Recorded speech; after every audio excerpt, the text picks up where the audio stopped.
I'm the rain, the lonesome whistle of a train. I'm the amber waves of grain. I'm the highway, I'm the farm, fertile fields and boulevards, the hand that rests over your heart. Oh, I'm the echo of the bell that's ringing. Oh, I'm the freedom in the song we're singing. I'm the seed that's in the dust. I'm the prayer in God we trust, the place to dream for all of us. I'm America.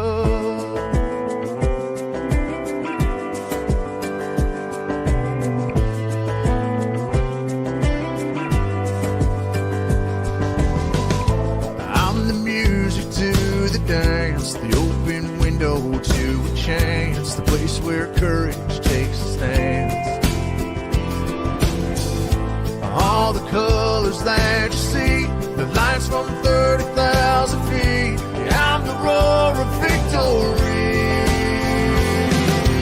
Oh, I'm the echo of the bell that's ringing. Oh, I'm the freedom in the song we're singing. I'm the seed that's in the dust. I'm the prayer in God we trust, place to dream for all of us. I'm America. I'm America.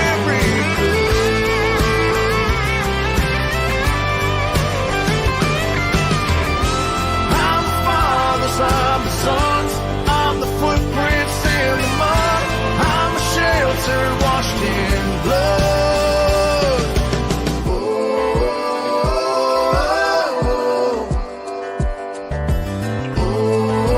oh,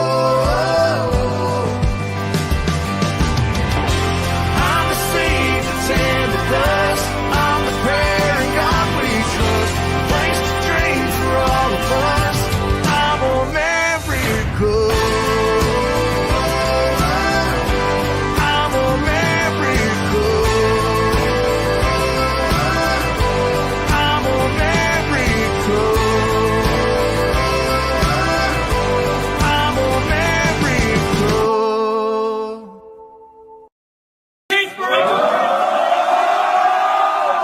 Went to Vietnam, went to Vietcong, smoked a lot of grass, smoked a lot of ass. Yep, yep, yep, yep. 1, 2, 3, 4, United States Marine Corps. Semper Fi, do or die. Turn up the volume, just like a radio, Hot by stereo, Pump it up, in the front, Pump it up, in the middle, Pump it out, in the rear, What that gear, what's that sound of the Delta Dome? Say on what's that running down your back? How you like them fucking apples, America?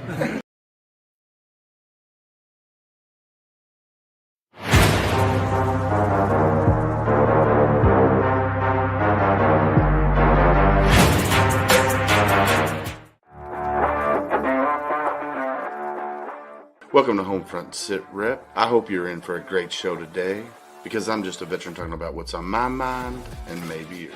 You can find HomeFront Sitrep on Apple, Amazon, Spotify, or wherever you find your favorite podcasts. You can also check out HomeFront Sitrep's YouTube channel. Buckle up, the show is starting.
Welcome, everybody, to a Monday night special Veterans Day episode. How is everybody doing? Mr. Samuel Deeds, how are you, sir?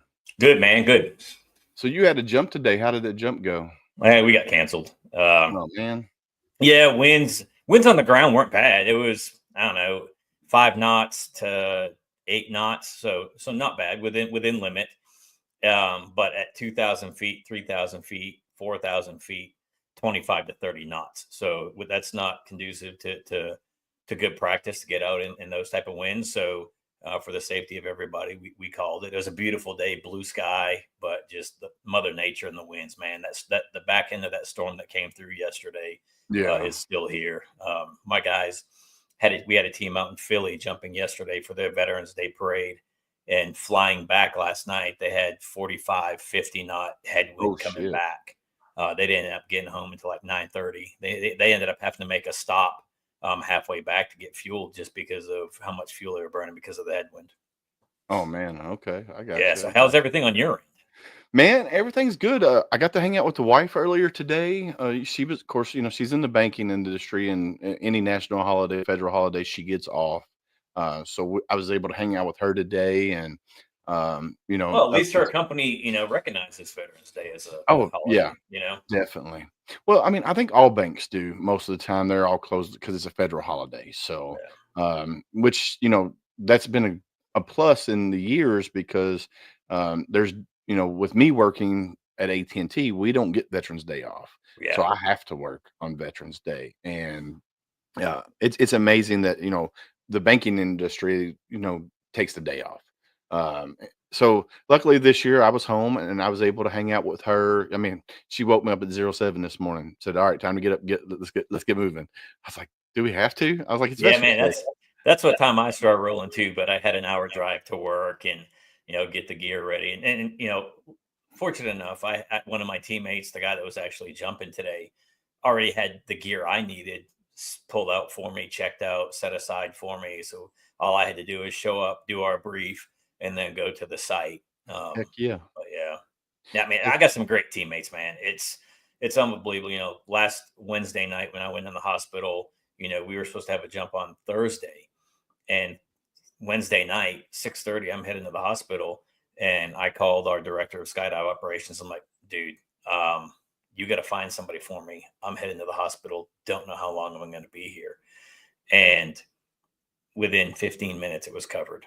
So Right. I got some great teammates, and I've covered for people too, but I can't say enough about the team that we have and the people that are on the team, and especially the ones that live local to the drop zone that are willing to show up and pack stuff after me coming home from a long night of driving and say, "Hey, just leave it. We'll pack it in the morning, or we'll check it back in. Don't worry about it. Don't spend the 2-3 hours it takes to check everything back in." So, man, it's a good deal. I love what I do. It's I've been going there 10 years, and so it's fun, man. We're slowly coming down in our season. I think we have 5 or 6 left before the end of the year. Gotcha. What up, Martin Ty Cobbs? How are you, brother, man? I'm gonna bring up Chris to the stage. Before we do that, so let's talk about Veterans Day a little bit, right? Yeah, let's do that. All right. So we talk about Memorial Day being the day that we honor our fallen brothers and sisters, and the Armed Forces Day being the day that we honor those who are currently serving. So Veterans Day, right, is the day to honor all of those who have served. And if you look at the entire population of the United States, starting back, World War I, I don't have any figures further back than that, but World War I, only, I don't know, 6.5%, 7% of America's population has served in the military. I mean, that's just mind-boggling to think that low a number of our population has served. And of that, a lot of them were drafted for World War I, World War II, Korea, Vietnam. Post-Vietnam, everybody volunteered. Right. So, right. And then right now, you're looking at roughly, 1% of the U.S. population is currently serving. Right. Yeah, So, it's crazy. Yeah, we're definitely the minority, which is weird to say. I mean, 2 white dudes talking about being minority, but those, as far as those who have served, and us being Marines, being the smallest branch, we're even smaller percentage. percentage of that. So yeah, Yeah. no, I'm looking forward tonight. I hope, hopefully we're going to have some great conversations. I mean, I brought my crayons just in case people want Heck to start yeah. a crayon conversation. Well, I mean, I got mine right here. I got another one. Where's my thumb? My thumb in the Right, screen right, yet. I got right there. another one right Right there. there. Yeah. So just enough. I got enough crayons to go around. So Ty Cobb says, yes, sir, 7%. Well said, brother. Yeah. So tonight is going to be an open forum. So I'm going to put the link in chat. If you're a veteran, you want to come up and talk, the link is getting ready to be in chat. I'm going to go ahead and bring up Chris, Respect the Elder, up here. He's with Mill to Vets podcast and milltovets.com. So let's bring Chris up. Welcome, Chris. You're muted, Chris. Muted, You're brother. muted. You're muted. Oh, there you Now I go. gotta figure out which screen I'm on. Okay. There you go. I took your other one out. Yeah. Oh yeah. I was swapping over to this one. Actually, since I am in here, we'll start streaming There on you my go. side. But I very thankful that I got your text message. I just popped on TikTok really quick just to pretty much say hi to everybody. Because I'm at home. I'm not really going out there looking for any of the veteran deals. I don't know. I just have a real hard time going out there and doing that. So I'd you're rather just spend it here at home doing things. yeah, I need to do. you're like me. So my wife is like, she's scouring the internet. Well, this place is doing this place is doing this. And I'm like, I don't care. I'd Same. rather sit Same. here at home and just have a nice relaxed day. I said I didn't sign up in the military to get free things. I didn't. It's not what I did. And so we went to breakfast this morning. We went to Bob Evans. So I got breakfast, and then she's like, "Well, how about we hit these places because they're giving out vouchers?" And I'm like, "Bro, just take me home." I said, "I don't really care." And she's like, "Well, they only do it once a year for you guys," and I'm like, "But that's not what it's about." For me, Veterans Day is one honoring all of those who signed their name on that dotted line. Tab Bartley, hello sis, how are you? Link is in chat if you want to join, Miss Tab Bartley. The link is in chat. It's an open forum tonight, sis. But for me, Veterans Day is to honor all those who have served, all those who paid the ultimate sacrifice. Yes, that's Memorial Day as well, but they're still veterans. They still signed their name on that dotted line to serve our country. And that's what it's all about for me. It's not about getting free stuff, because I can tell you right now, I can walk into a restaurant and not even ask about the veterans discount. Now, if it's publicized right behind the cash register, I will say, "Hey, I'm a veteran." Of course, it's written pretty plain for the whole world to see, but I will say, "Hey, I am a veteran," just to get the yeah. So Tab says, "I never got any. I've never gone to any of those free meals because it feels weird to me." Yeah, I'm right there with you, because, like Chris said, Veterans Day is not about getting the free stuff. So well said, Chris. Yeah. And up here, I mean, you can't even get into a place, even if you are trying to go to lunch or dinner or whatever, because man, they're jam packed. There's a huge veteran population, Northern Kentucky, Cincinnati area. I mean, when I was out here on recruit duty, I didn't realize how many people were in the military from this area. It's nuts. Well, Kentucky is populated with a shit ton of veterans. Yeah. And I mean, Well, not especially just down where you are, because you're closer to Knox, and yeah, even some of the guys that work down at Campbell, or like Hart County and stuff like that. So yeah. So Tab says she's right by Quantico. So yes, it's packed. All those active duty guys going to get all those Lance Corporals and PFCs that already spent their money for the month are already gone. right. Yeah, and like Tab said, we're not trying to dog anybody that does go and do it, because I am actually glad that there are places that do that for veterans. I think my focus is like, if you truly are a patriot, why do you wait till Veterans Day to do that kind of stuff? Yes. I understand that running a small business costs a lot of money. That's not what I'm talking about. But Yeah. there are places out there that could do a little bit better, And instead of just giving free handouts to anybody, at least you know that a lot of people that sacrifice for your business to even exist in America. I Yeah. mean, and that's just my opinion. You know, don't worry, I Yeah. won't be showing up for all those. Yeah. Yeah, I'm not knocking, like Tab says, I'm not dogging anybody or knocking anybody that takes advantage of that.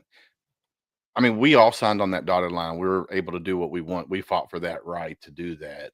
Just me personally, my personal opinion, that's not nothing that I want to do. Like there was this old guy today when I was sitting in Bob Evans waiting to be seated.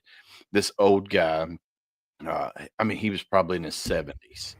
He goes, "Well, I'm leaving here. I'm going to Texas Roadhouse. I'm going to this place, this place, this place." I'm like, "Bro," I was like, and I was like, I didn't say nothing to him because he's allowed to do whatever he wants to do. But I was like, man, I just don't understand some people's mentality when it comes to getting free stuff, and it's just like, man. Yeah. So, You know, but like I I said, think I think today's a go ahead, bro. I was just gonna say it's an open forum. Link is in chat. If you want to join, click on the link and we'll bring you up on the screen. Because today's about us as Oh, the veterans. wife just chimed in there, Willis. Oh, Hi, yes. Julie. Hi, baby. Veterans should be celebrated every day, one day a year. Great. 1 year or one day a year, get your free stuff. Laugh out loud. And there's my mama. Hi, mama. Thank you for coming on, mama. Thank you for coming on, Miss Julie. Um, but yeah, I mean, we had a conversation with a guy that I used to work with at AT&T that no longer works at AT&T, and he's part of said organization that I was part of at one time, the last one that I was with, and he runs their softball program. Like he started a all veterans softball program within that 501c3, and I'm like, bro, he's the one that he likes going to all these different places, but his girlfriend, who's a veteran, she's like me, and she's like, "No, I only want to go one place, if that."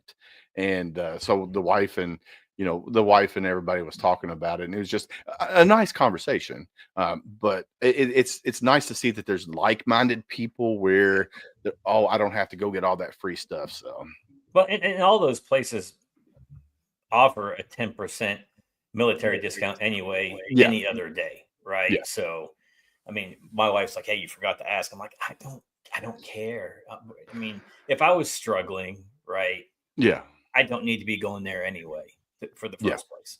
yeah. So, I mean, she'll be like, "Hey, do you have a veterans discount?" I'm like, "Shut your mouth.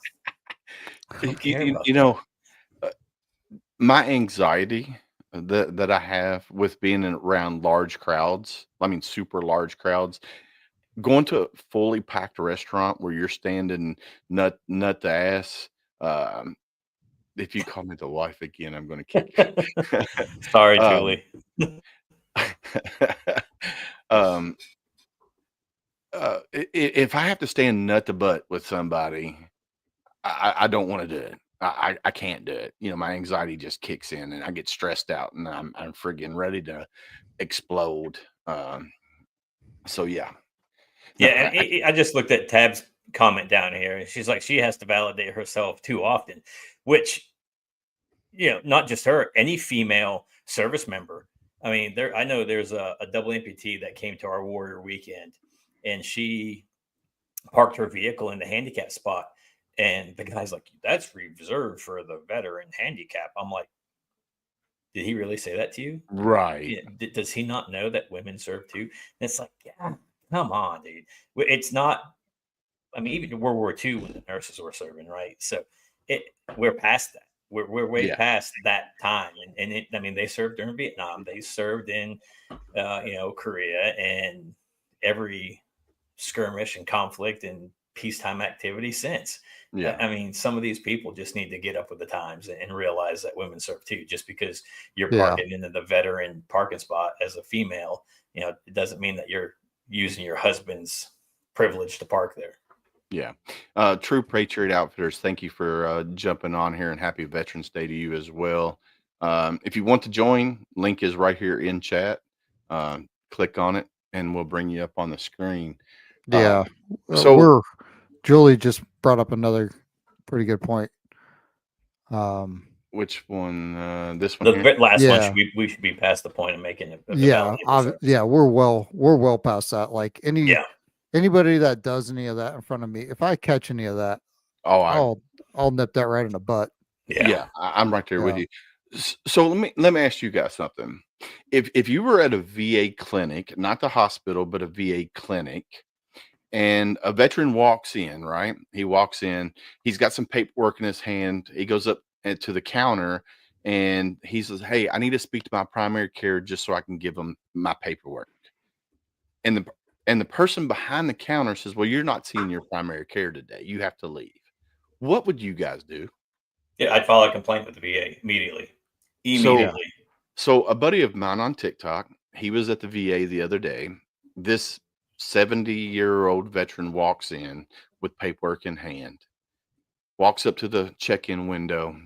The lady behind the counter got really rude with this veteran, like really, really rude. So my buddy, being the hothead that he is, got up in that lady's face and was going off to the point where they had to bring security out. Yeah. And after everything's settled down, the patient veteran advocate, they called said veteran and said, "Hey, what was going on?" And he goes, "Well, this is what happened." And needless to say, that lady that was behind the window got fired, relieved of duty that day, because no veteran should be turned away ever. Right. Right. So after I retired, I started working with a national nonprofit that no longer exists. And their focus was post-traumatic stress, traumatic brain injury, and the veteran suicide rate. And there was a young man out of Georgia, Atlanta area, who went to the VA twice because he had suicidal ideations. And he was turned away and was told, "Your case is not severe enough," by the VA. And then he went home and wrote a note and wrapped himself up in the shower curtain in his mom's bathtub and took his life. You know, if a veteran is coming to the VA or any other hospital, or anybody's coming to the hospital saying, "Hey, I'm having thoughts of harming myself," that should be taken seriously in any account. I mean, we had a guy here in Dayton, Ohio, that killed himself in the parking lot a number of years ago because the VA turned him away. We don't have the space. Well, you know what? There are other VAs that do have the space. You know, take them in, get them transported, get them treated, whatever.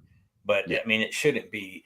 But you know, and you also when you're dealing with them, you know, don't be like, "Well, you're the one. You're working for me. You're my support. You know, I make your paycheck." Nah, that's not the way. Just go to veteran advocacy or file a complaint and get the issue taken care of. I mean, especially now with so many people being quick to open up a camera and record you, right? So now this lady is doing this, but you as the veteran chomp back. The second person always gets caught. The second person is always to blame. And then it's, you know, her word against yours. And then the video supports what she's saying or what he is saying. So just veteran advocacy, file your complaint, get it taken care of, or everybody should have access to the, what's the hell's the VA page? The My Healthy Vet. My Healthy Vet. Yeah. Send a message to your primary care saying, before you go, "Hey, I'm coming over. I have my paperwork for you. You know, can you be there to accept me?" Instead of drive, like for me, I have to drive to Cincinnati. It's a 20-minute drive for me to get to the VA without traffic. Right. So I'm not going to waste my time. That's an hour of my day I'm not wasting to go up there and back. If they can't see you yet. If they can't see me. So, I mean, there's so many ways that you can go about it other than just going. I mean, the clinic's 10 minutes from the house, but I'd rather go directly to the hospital and deal with them because if there is something, they could admit me to the hospital. Yeah, my closest clinic is 25 minutes from where I live. So I live in Mount Washington. Actually, it's probably more like 30 minutes to Stony Brook Clinic. and then to the VA hospital, it's even longer, because it's in downtown Louisville on the Yeah. river almost. And um, but even still, I should be able to walk into any VA clinic and say, "Hey, I'm struggling with this, or I'm struggling with that," and um, no veteran should be turned away from anything. Even VSOs. That's something that really bothers me as well. Getting into VSOs. And I don't really want to bash VSOs because there's a bunch of great VSOs out there, and there's a bunch of There's not enough VSOs, not enough by no means. right, and not a lot of VSOs have brick and mortars, but if you Yeah. are a brick and mortar VSO and a veteran just walks in your front door and everybody turns around and looks out the glass window at veteran walking in the door, and then 20 minutes later nobody has come out and talked to that veteran, that's wrong. Yeah. Somebody should get up from whatever you're freaking doing and Right. say, "Hey, how can we help you?" Because that veteran could be suicidal, and that Yeah. veteran could turn around and walk out the door, go get in their car, pull out whatever, and unalive themselves right there Or the in the veteran, parking lot. might just want to come in around like-minded people and sit down and Yeah, just be by themselves, right? yeah, It doesn't have to be, something to where they're going to harm themselves. Just the fact that they want to be around some other veterans in a what they feel as though is a safer place as a brick and mortar VSO. yeah, yeah. So I'm trying to find this Veterans Day video that I saw the other night. I had it saved on my phone, and then uh, I lost it. It's going back to kind of what we were talking about, veterans who served and paid the ultimate sacrifice. And then it also brought in, so like during the video, it was showing veterans from different eras, whether they were KIA or, whether they lived a full life or whatever. Um, and it was a really, really great video. And I was like, man, I want to play this.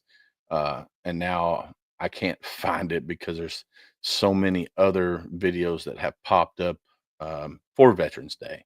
But I'm going to keep looking for it.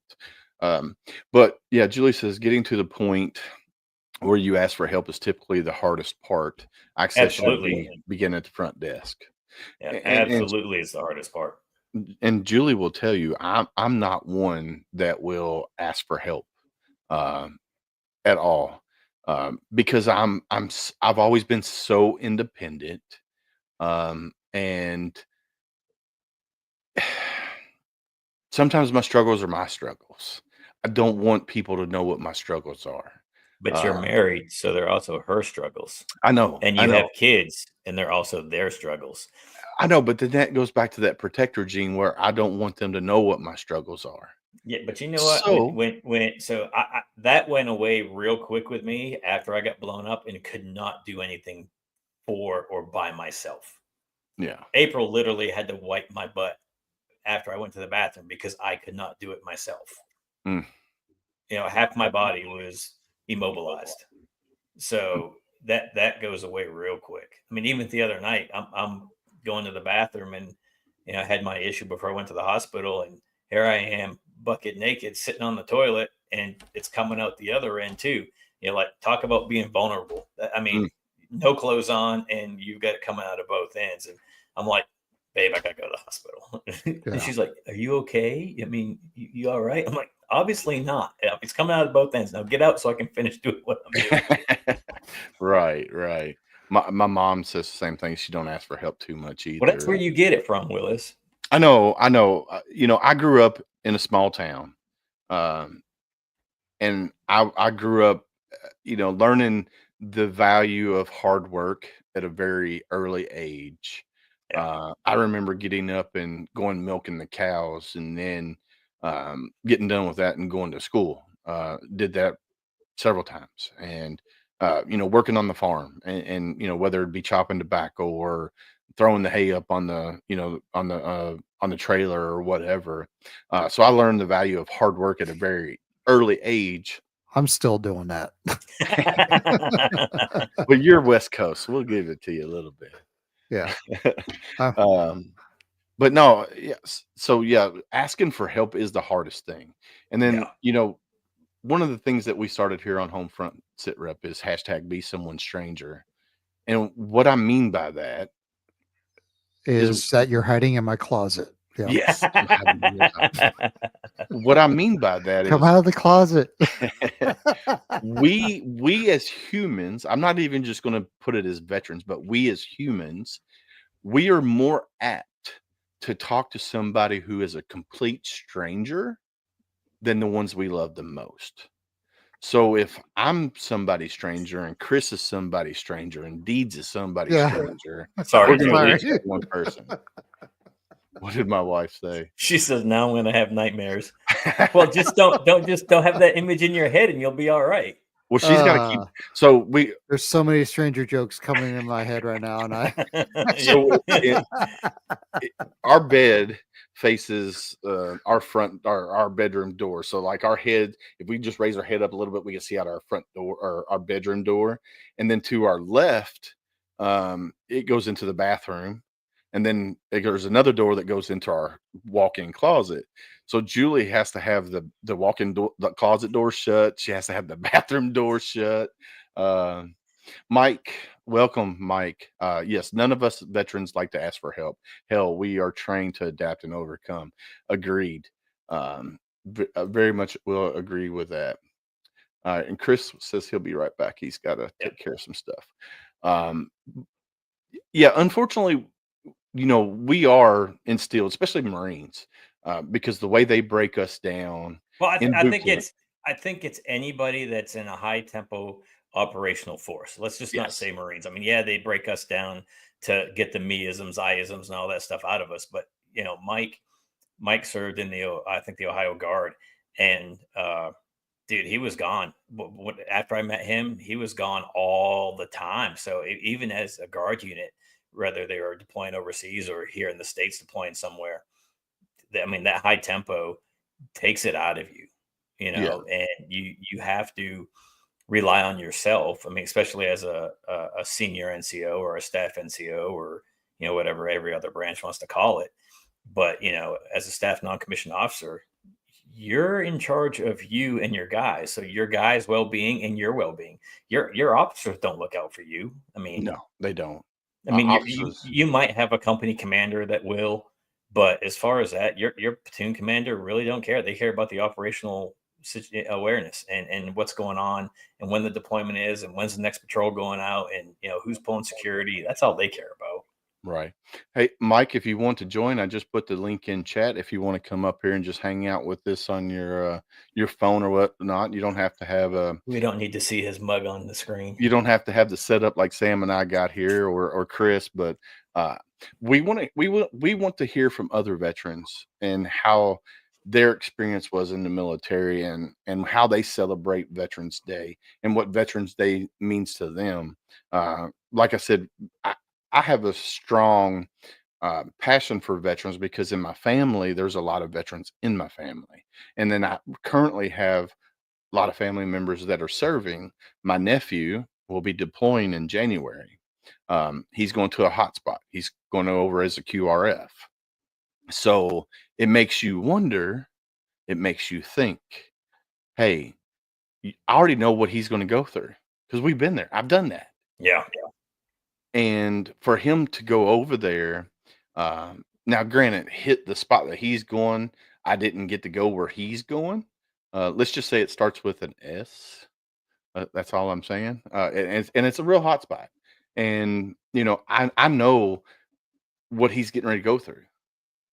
And then he's going to have it a little bit more because he's got 2 young kids at home Yeah. that I didn't have. So I'm like, all right, this is how I can help him before he goes, so I can help prep him before he goes. And then this is some things that I can help when he comes home. Because it's going to make him grow up. I mean, he's 20, 25, 26. It's going to make him grow up because he's going to come back a totally different person than when he left. So yeah. But no, man, And let me ask you, it, this is something that irks me. Okay. I am a veteran. I will say that to the day I die. I mean, I wear it with honor. But somebody coming up to me and thanking me for my service irks me. And It's the reason, uncomfortable sometimes. I mean, it is. yeah, and the reason for me is kind of goes back to, going out and getting free stuff on Veterans Day. I didn't sign up to protect my country and go to war and possibly lose my life to protect my country to be thanked. It's not something that I ever thought about in the 6 years that uh, so he's not married. Sorry, got sidetracked. Uh, but she said hopefully somebody's talking to his wife to let him know he will be different. Yeah, that's either Dan or Darlene. So Dan, I served with Dan on recruiting duty, and then we recently reconnected over the past couple of years. Okay. So Julie says, but you think others all the time. Well, and we've had the discussion many times, and it goes back to those Vietnam veterans, man, that didn't Yes. get it when they came home, that made sure that every generation after them got their proper welcome home and got their thank yous. Right. So what do we say every time we see a Vietnam veteran? Welcome Welcome home. home. Thank you for your service and your sacrifice. Right. Yeah. It's no different for us, but it does. I mean, and sometimes I wonder if it's sincere or genuine, or if it's just one of those, hey, I see you're a veteran. Appreciate you. Thanks. And Yeah. then it's, out of sight, out of mind after you're gone. Right. Yeah. So, Yeah. And that's kind of where I'm at with it. Now it doesn't bother me all the time, but it's like Sam says, it depending on the person who's saying it, and the generation. Now, if it's another veteran saying, "Hey, thank you for your service," I'm okay with. But if it's some random civilian that says, "Hey, I see you're a veteran," and you could tell by their tone sets precedence. yeah. Yeah. You could tell whether they've been sincere or they're just saying it because it's a thing to say. Yeah, like Dan just said, you can usually tell when it's sincere. Yeah. Those are the ones that I'm okay with, but the ones that seem kind of sarcastic, that's the ones that really irk me the most. And Julie says, God bless those Vietnam vets. Absolutely. I love my Vietnam vets. I love hearing their stories. Um, yeah, so here, my wife. So today, the wife and I, we went to Seven Brew Coffee here in Louisville. They opened a bunch of them, and the little girl that took our order, um, she's like, "Hey, thank you for your service. You were in the Marines." I was like, "Yeah," and she was telling the story about her grandfather who served during Vietnam, and the stories that he would tell, and he wouldn't really tell a whole lot of the horrific ones, but he would tell the funny ones, Yeah. and she Yeah. said she loved hearing his stories, and I'm the same way when it comes to listening to, the older generation, the ones that served, Desert Storm and before. I love hearing their stories because for me, I'm a history nut anyway when it comes to military history, and then hearing their stories and their perspective of their walk and their journey through the military service. That's what I love it. I could sit there all day. Like when we were talking with Lou Sealing the other Oh night. man, dude, I could. I mean, I'd still be listening to him if he was talking. Yeah, I You mean know. his story. Just being in Vietnam, Purple Heart vet, and then just to hear his stories and then to hear what he's doing now for veterans. It's just like, Yeah. um they have so much to offer that I worry we are losing. And there's Well, another and that Julie, that's why the Library of Congress is trying to get all these service members to go on and record their stories and their life events through their service. I've been asked for many years to go and do mine, and I'm like, yeah.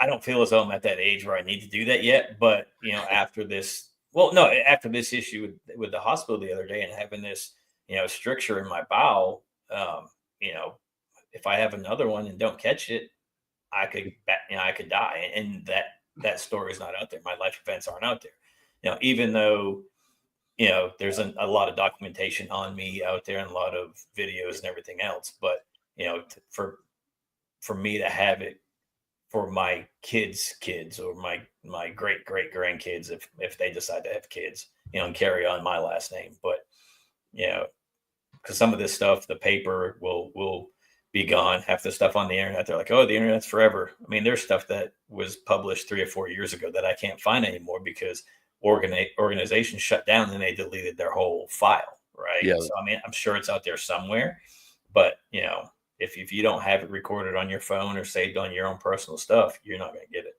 Yeah. Yeah. And I love when we bring, hey, what's up, Brian? How are you, brother? What's up, buddy? Brian Rue from Every Day's a Saturday, USMC veteran. So that's why I leave anything to do with bananas out of your story. Just saying. Oh God. Do we need to hear this story? It's about Korea, Willis. It's about Korea. Oh God. That's all I'm saying. Oh God. Okay. Okay. That wasn't a club love story, was it? That's one of them. I was thinking Tijuana, but TJ. Yeah, we were one word weekend. It was probably 5 or 6 years ago. Mike said it's not the time or place, and it's the second time that he's brought up the banana stuff while I've been on podcasts with you. But yeah, we were all heavily drinking one night. And I can't remember if it was with Sailor Jerry's crew or it was the Springsteen tribute band's crew. But man, we were getting it. And one of I think it had to been the Springsteen's guy because he was talking about going to South Korea or something. And I'm like, hey, this is where you need to go and this is what you need to stay away from. And there's a lot of civilians around the table. And then we brought that up and I told, the banana story and we went down. Yeah, it was, so he says Hammer. So it was the Springsteen tribute guys. So I went down to breakfast the next day and not one person had a banana on their plate or around them. And then for Mike's birthday that year, one of the ladies got him a card that said something to do with bananas. So yeah, every time that I'm around it, they're like, you want a banana? I'm like, yeah, I'll eat a banana. I'm not afraid. Yeah. So South Korea was really fun until I almost get NJP'd. Yeah. Well, I mean, you had Shoemaker that threw the MRE bottle over the fence. Yeah, it was both of you. Yes. Threw that MRE bomb over the fence. And, the wing CG was on base. So they thought there was an attack and they secured our libo and they threatened everybody. And then you two finally came out and said it was you. So you guys lost your libo. I still got to go up north to Osan and hang out. But well, that's because the Korean nationals that were in the rice paddies. No, it was the kid that wanted to trade his sister for an MRE. Yeah. Julie said, I've heard this story. Goodness.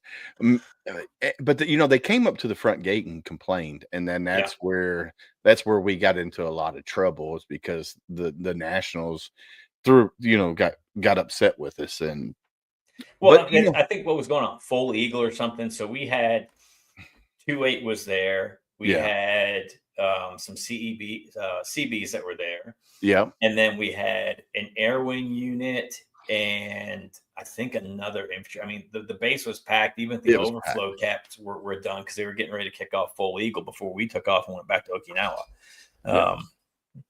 But yeah, they were mad because there was such a huge presence. It's got to be Tony. No, that's Troy. Troy. Yeah. I might throw it on for one of them. I don't know. There you go. Hey, you know what? You do the Grinch and I'll dress up as the bunny from the Christmas Carol or the Christmas Story. Yeah. Ralphie. And I'll get I can't show the BB gun, but we'll do that. That'd be pretty fun. And then I'll get Low, my youngest, to dress up as an elf. That'd be hilarious. I don't know where Elder went. He's still not back yet, so hopefully. No, I don't have enough hair. I don't have enough hair for Cindy Lou Who. There's some wigs out there you could get, and I Listen. bet you can find the wig with the heart in it too, or the. Oh hell! I'm still trying to find that video, Sam.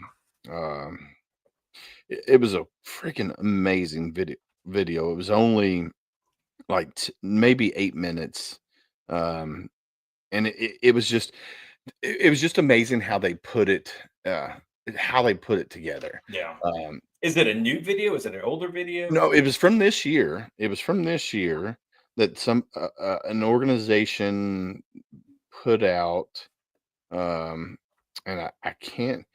It's like Lake River something is the organization that put it out. Had something to do with water, right? Yeah, it's Lake something. Yeah, yeah. And I thought I saved it, but I guess I didn't save it because it was on. Oh, there's Chris. He's back. I think he's back. Are you back? Yeah, You're muted. You're muted. Gosh. Oh my gosh!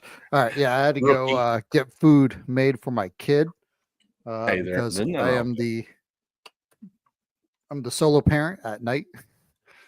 Ain't nothing wrong. Ain't nothing wrong with that. Yeah, How old is he? he's 10 years old, but Oh, it's, he should be able to make some Kraft mac and cheese. yeah, man. yeah, Yeah. that's why I went in there so he didn't go make macaroni and cheese. So I want him to eat some, somewhat decent. Yeah. It was just pretty much warming up some Alfredo that we made yesterday.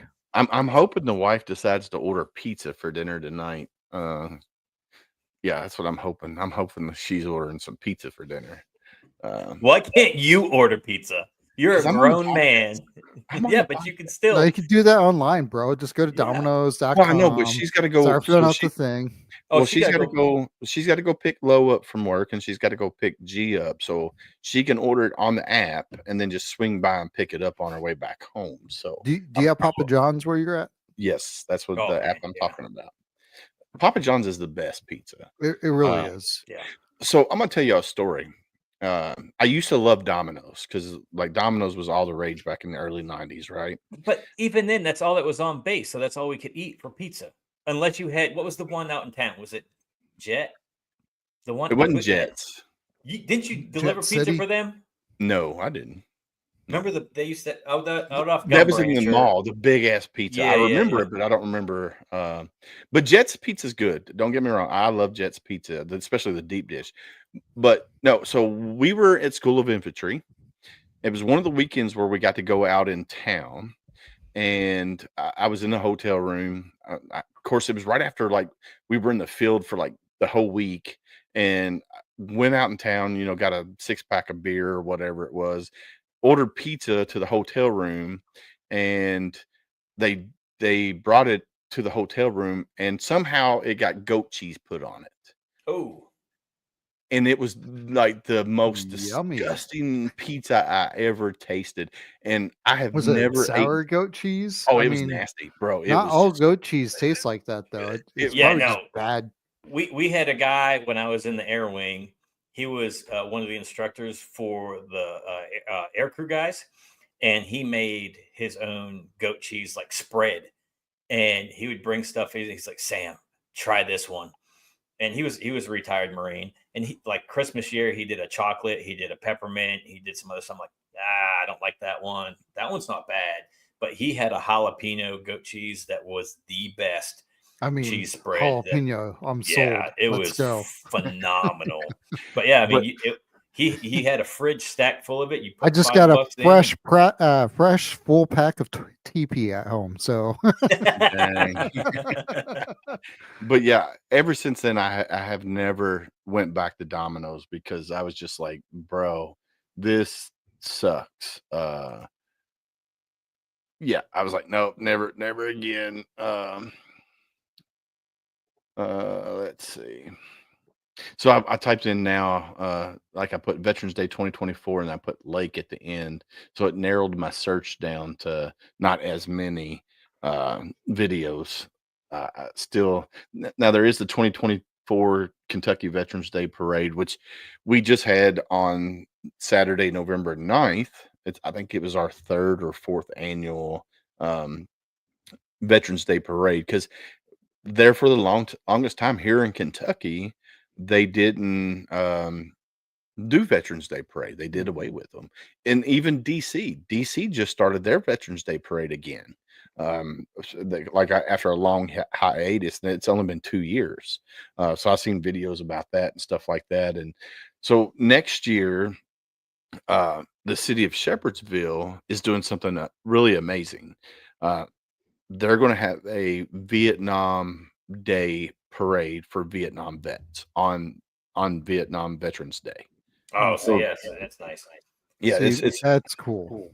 yeah. So I think that's going to be super neat. I get to be part of it and help plan it, and and get to see a city that is dedicated to celebrating Vietnam vets that didn't get that w- when they came home. Of course, we were talking about it a little bit earlier. They didn't get that welcome home like we did, and other units are getting now. Um, Yeah. and Dan says small towns do them. Yeah. Yeah, some small towns do. Like I've been trying for the last 3 years to get it done here in my hometown of Mount Washington, a Veterans Day parade, and I can't get the mayor or anybody in city government to approve doing a Veterans Day parade. Of course, we have one main thoroughfare, which is 44 Highway 44. They won't shut that down. Like the transportation DOT won't allow us to shut that down to get a parade to come. But they'll do it for like the fall festival and spring festival when we have our football parade and stuff like that. But they Because won't. it's for the school. Yeah, but it shouldn't matter. It shouldn't matter. Yeah. Well, next year they did groundbreaking yesterday in Philly for the new Ton Tavern. So Nice. next year it should be open. So what for you're saying is, 250 for 250, I'll be in Philly, and then I'll be driving back home on Veterans Day next year. so what you're saying is, me and you are taking a trip to Philly for 250. Okay, Yeah. Julie, if you're still here, you heard that now. For November 10 next year, we will be in Philly. Me and Sam are going to Philly. Willis, Granted, we'll be. you see that comment from Dan? Uh, Sam, give me the details on the Vietnam Veteran Parade now. I will get some. Sweet, that would be amazing. So it's in Shepherd. It would be in Shepherdsville, Kentucky.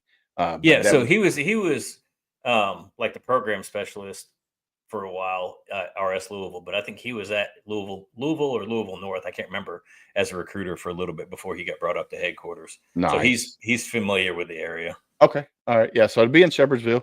I will get you the details. I will definitely get you the details. I know there's a buttload of veteran Jeep communities here locally in the Shepherdsville, Mount Washington, Louisville area. But I will definitely get you the details to Sam, and we will make that happen because there's nothing better than seeing Vietnam vets in the back of Jeeps waving. Yeah. That's phenomenal. Because for the Louisville Veterans Day Parade, they had the Jeeps there. Now, granted, it was a little bit colder, and they had hard tops and stuff on, but still, the vets were able to wave out the windows and stuff like that. So, I think it's pretty cool when you incorporate Jeeps into parades like that, and you can, especially during a sunny day, and you can drop the top and wave out the sides and stuff like that. So Yeah, there used to be a place in Clarksville that did a welcome home Vietnam veterans. And it was just an event at like a winery or something. And we used to jump into it every year. And then they changed it to just a veteran celebration, and they dropped the Vietnam powder out of it. But that was, pre-COVID, and then they just started back, I think last year, the year before. nice. But yeah, I've been looking down so much. I was looking at my phone like Piney Green to find out if that pizza restaurant still existed out there that everybody used to go work and deliver pizza for. Was But was that in the back gate, or was it the yeah, one the that was in Piney mall? Green gate, the side gate that went out, Yeah, that's like towards not the Swansboro gate, but the one prior. yeah, yeah. And then there was the pizza place in the mall that had like The wagon wheel. Yeah, the wagon wheel. Yeah. That sucker was huge, bro. Yeah, when I was in, I never had a part-time job. Um, I didn't know if we ever had the time to. Well, I can tell you, I don't remember ever having the time to have a part-time job when I was in, because we were always gone. Like we were deployed to the field, 7 days here, 11 days there, and Well, then they started doing the 10-day, 12-day at a time field ops, and you had to do one every 3 months, yeah, and then we yeah, did the McCrest, and then we deployed, and then we did workups, and yeah. yeah. I didn't have a part-time until my last year in the Navy. And the only reason why I did that was because I was geobaching and I would literally come home to absolutely Nothing. Yeah. nothing. So I literally did it just to fill a little bit of time. Yeah. Because I mean, groceries were expensive in San Diego. So Yeah, the command Yep. knew about it. They signed off on it. So Yeah, as long as the chain of command signed off on it, that's a good thing. Yeah, we had guys going out every month and donating blood and plasma just to get by, and then we had guys working for that. Man, I wish I could remember the name of that pizza joint off Pine and Green, but they'd be Yeah. out there delivering pizza and stuff, or the guys just working on the Domino's on base that would deliver pizza on Yeah. base. you know Now- what I'm really thankful for right now, like just right this second, you guys are talking about pizza and all that stuff. And it reminds me of some of the worst pizza I had when I was in the Navy. Burnt crust, not really considered good food, edible by any means. I think my pigs would turn it away. Yeah, it would be pretty hard. And I'm just so thankful that I don't ever have to eat that food ever again. Yeah, Yeah, Here's that. yeah, no doubt, right? no doubt. I tell you, we I toast you my seltzer water to that. All right, well, I got guys? you. Yeah, I got there you we some go. lemonade. Yeah. I got some orange flavored water, so I'll toast you. Yeah, Willis and I were coming back from Korea back to Okinawa on.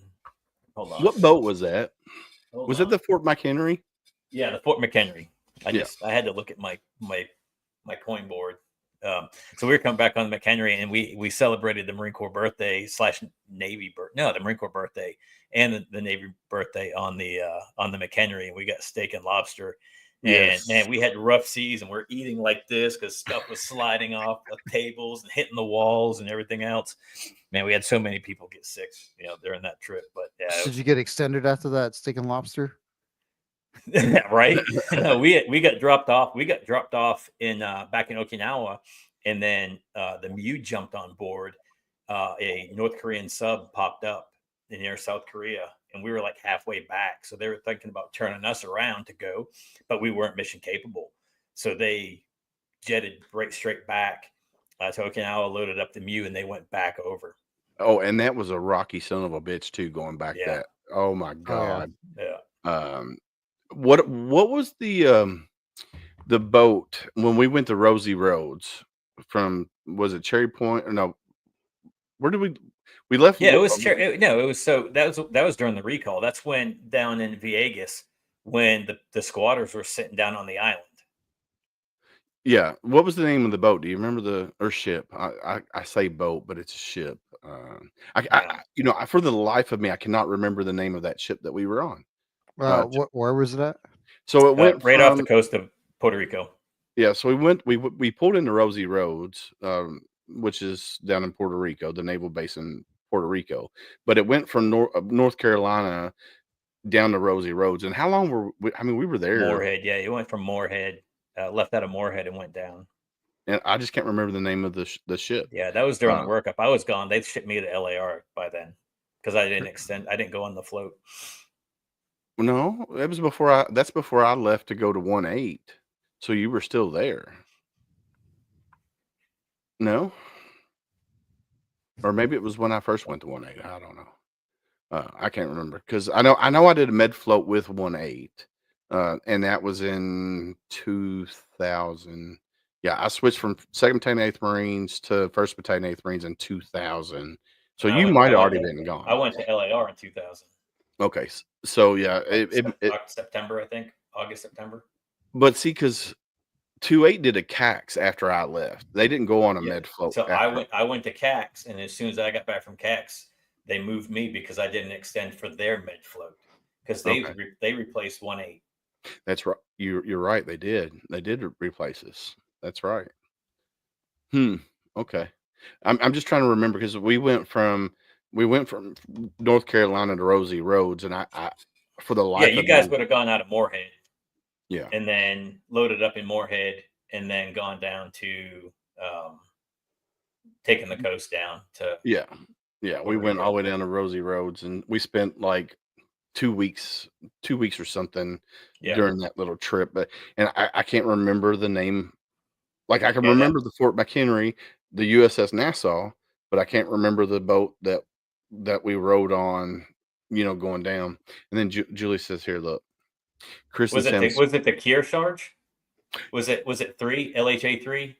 Yes, it was the Kearsarge. You are right. You are right. Because that was part of that same group. Yeah, yeah, it was the Kearsarge. Yeah, and and yeah. So let me, who I know. Sam, did you ever do a mid float at all? No, I ended up getting put on recruiting duty. Now, what about you, Chris? Did you ever do any floats, or were you He was man? probably a Westpac guy if he was out of. I did both sides. Yeah, I was west and east. So and I also did fifth 7th Fleet too. So So how much ship time do you have? I think it's around 5 years. I like shipped on probably 6 years. I think 6 years, Okay. somewhere around that. Okay, so coffin Like, racks. yeah. Let's get they're in. the worst. They're the worst, right? Not if you're to the top bunk. Not Yeah, if you're not the if you're top the top. bunk.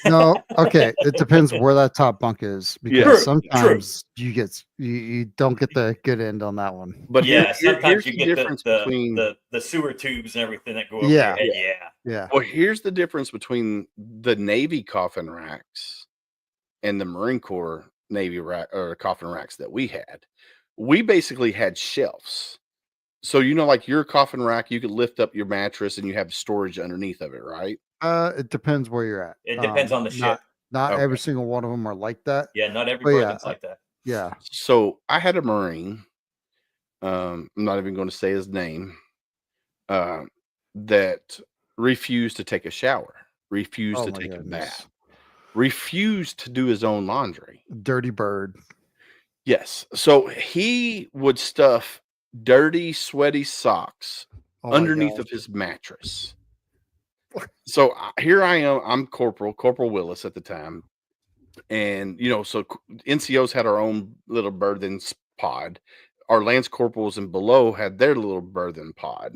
So my guys would come to me and say, hey, Lance Corporal so-and-so, I almost said his name, refuses to take a shower.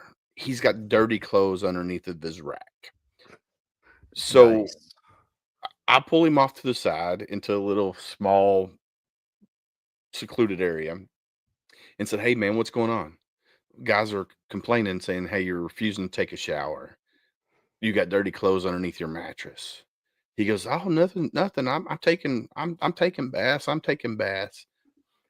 And so I was like, all right, well, if it happens again, we got to fix it. So a few days later, Corporal Willis, hey, he's still not taking bath, blah, blah, blah. I'm like, all right, what do we need to do? So I got with a few other corporals and sergeants, and I said, hey, I got this guy. No, nobody ever stole my dirty drawers. Yes. What? Well, you know what? So I never wore underwear. I always wore silkies. And Yes. I got my silkies stolen all the time. Matter of fact, I still get some upstairs. My wife freaking hates them. Yeah, I got some Silkies. silkies I got a couple, and they Yeah. fit. And I look good in them. I don't know if mine fit. I ain't worn mine in forever. I don't know if they fit. I bought some red, white, and blue ones when I was in Alaska. Well, the Nice. Navy took forever to get to that point to have we have our own version of silkies now. Yeah. Well, the Marine and Corps they're doesn't have them actually anymore. comfortable. Yeah, the Marine Corps They did got away rid of with- them? Yeah, there was a What? female commander of Camp Lejeune. So the base commander, had a fit about it, and they got rid of them. That's ridiculous. That's So no more crazy. Silkies in the Marine Corps. You get caught PTing in them with unit PT, and you're hammered. I guess because it showed too much. I guess maybe. Yeah, April hated coming on base because of the flop.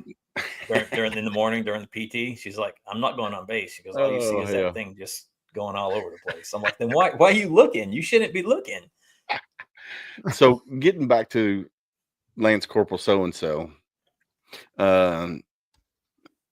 that went on for like a month. Like we were talking to him, and it got to the point where the guys were wanting to do a blanket party on the boat, which is no bueno because there was no hazing at the time. So we took it up to chain of command. He got a company level NJP. Still, after that, refused to take a shower. It moved up to a battalion level NJP. He got busted down from Lance Corporal to private. Still refused to take a Ow. shower on the boat. So, without me knowing, because I'm a squad leader, a few of the other sergeants and corporals from the other platoons, because the racks were butted up to their guys as well, decided to take him in the shower and give him a GI shower. Mm. I get called to the company commander's office because he goes and rats the guys out. I'm like, sir, I didn't even know what happened. And I almost get busted down because they gave him a GI shower. I didn't even know who did it. I wasn't even privy to any of that information. And I'm like, bro, I didn't even have nothing to do with that at all. Wow. But yeah, that was one of my ship stories. So second platoon had a guy that they called Filth that was the same way, and he liked sleeping naked. Mm. And he went out in town one night, got hammered drunk, came back, stripped down, and he's just laying there with all of his glory. And they put Imnu on his junk. What? Yeah. And the only way to get that off is like a Brillo pad and Yeah. alcohol or the Comet and stuff like that. Because it helps dull down your brass again. It's a lacquer that goes over your chevrons and stuff. But yeah, they put Imnu on his junk, man. And I don't know if Chris knew. Because did you have chevrons like the ones that pin on chevrons, or were your stuff stitched in? No, we did have so and I did get gotten with not only my second class crows, but also with my air warfare too. So Nice. I got it in the chest and in my collarbone. It was amazing. yeah, I got a nice chip in here somewhere from Same. Sorry, my dogs are. It's whatever. It was part of the deal back then. I don't care, but yeah, that's something that those traditions. Hey, what's going on, Aaron? Thank you, buddy. Those traditions are something that should always be there in the Marines. And now I still see, but not to the point that some of the guys took them. Yes, there was it did get, some of the guys just went over the friggin' top. And I knew when I got promoted to corporal that as soon as I returned back to my room, I was receiving a beat down, some blood stripes and a pink belly and all this other stuff. I knew that. Yeah. So part of me is kind of like misses some of the old stuff, but some of them, like, I'm kind of glad that they're not really taking it as far. Yeah. So he said his wife driving my gunnery server. Oh, I had, when I got pinned on corporal, because I was with 1-8 at the time when I got corporal. It was right after I left 2-8 and went to 1-8, I picked up corporal, and I was the new guy, literally the new guy in the platoon. And I had every one of the NCOs come by and double tap me on each one, each chevron. I had to literally take a pair of pliers and pull my chevrons out of my collarbone And then my legs, I couldn't walk and run That's the for days worst. because blood stripe on both sides. And Yeah. for me, that was a rite of passage. Now, granted, I would have loved to have done that with 2.8 because that's where I was born. After boot camp and SOI, I was 2.8, but it took me to when I went to 1.8 to get corporal. And when I picked up corporal, I went back to visit my buddies at 2.8, and they're like, "Oh, you're a corporal now." And of course, I was in civvies, and they still pounded my where my chevrons would be, and then gave me my blood stripe too. And I was fine with that because that was my boys, and that there's a point of taking that tradition too far. But then again, I still see videos of them doing something similar, like especially in the army now. You know how they got the patch on their center of their chest? It's a Velcro Yeah, they do a patch. nice punch. Now they do the nice punch there. That's cool and stuff like that. So I don't think the Marine Corps will ever go to sewed in chevrons or Velcro anything. But who knows? Who knows what'll happen? I mean, so it's funny because we call it tacking your crow. Yeah. Um, and now, so when we did have the on the shoulder, like people would just beat the crap out of it. Everybody would just give a good solid punch. And that was taken from an old tradition that when someone did get promoted, everybody would tack a thread onto the person's rank insignia so that way it would stay on the thing. And it was a tradition of respect and everybody on the ship coming together or their department or whatnot and Hmm. sewing that new rank onto their sleeve. And they took all that and they turned Yeah. it into so it's like, oh, everybody's like, oh, well, the tradition was this. Well, actually, it wasn't always like that. So Yeah. Yeah. All right, Chris. What does Veterans Day mean to you, my friend? so I kind of grapple with it. I'm only 2 years removed from the Navy. I did my 20 and got out. Um, and I think that for me, I'm still kind of figuring out what it means exactly. But I spent today calling up a couple brothers that are really close to me that served and just said, hey, happy Veterans Day. And I think it's just a time for us to um, connect with each other. And it's just really, I think it is really important that the community is involved in something like in that way. So that is really nice. But I think honestly, to me, it's just connecting with brothers and sisters that I served with. I like it. I like it. And Yeah. there's a lot that I couldn't or wasn't able to contact today, but those I did. It was just nice to talk with them because I haven't talked with them for a little while, and I try to make a habit of calling at least a couple of people that I haven't talked to in a long time every month, and just seeing how they're doing. Yeah. I think that that's super important for us. I'm right there with you. Like I reached out to a lot of people today and said, "Hey, happy Veterans Day," especially people that I don't talk to on a normal. Uh, like Deeds, I talked to him. I was on here last night with him for the Marine Corps birthday, um, and then there's other people that I reach out to because I don't get to see them or talk to them very often. And even one right now that is near and dear to my heart. I don't know if he's on here. He might be. Um, he's a little upset with me right now because of a legal case that I testified in, and he blocked me from deleted me as a friend and won't respond to my text messages. But yet I still sent him a message that, hey, happy Veterans Day. I hope you're doing wonderful. If you need me, I'm here. Because he's near and dear to me. He's a Navy guy. He's a doc. And we know how we love our docs in the Marine Corps. And I reached out to him just to say, hey, I'm here. I'm thinking about you. And I hope things are good.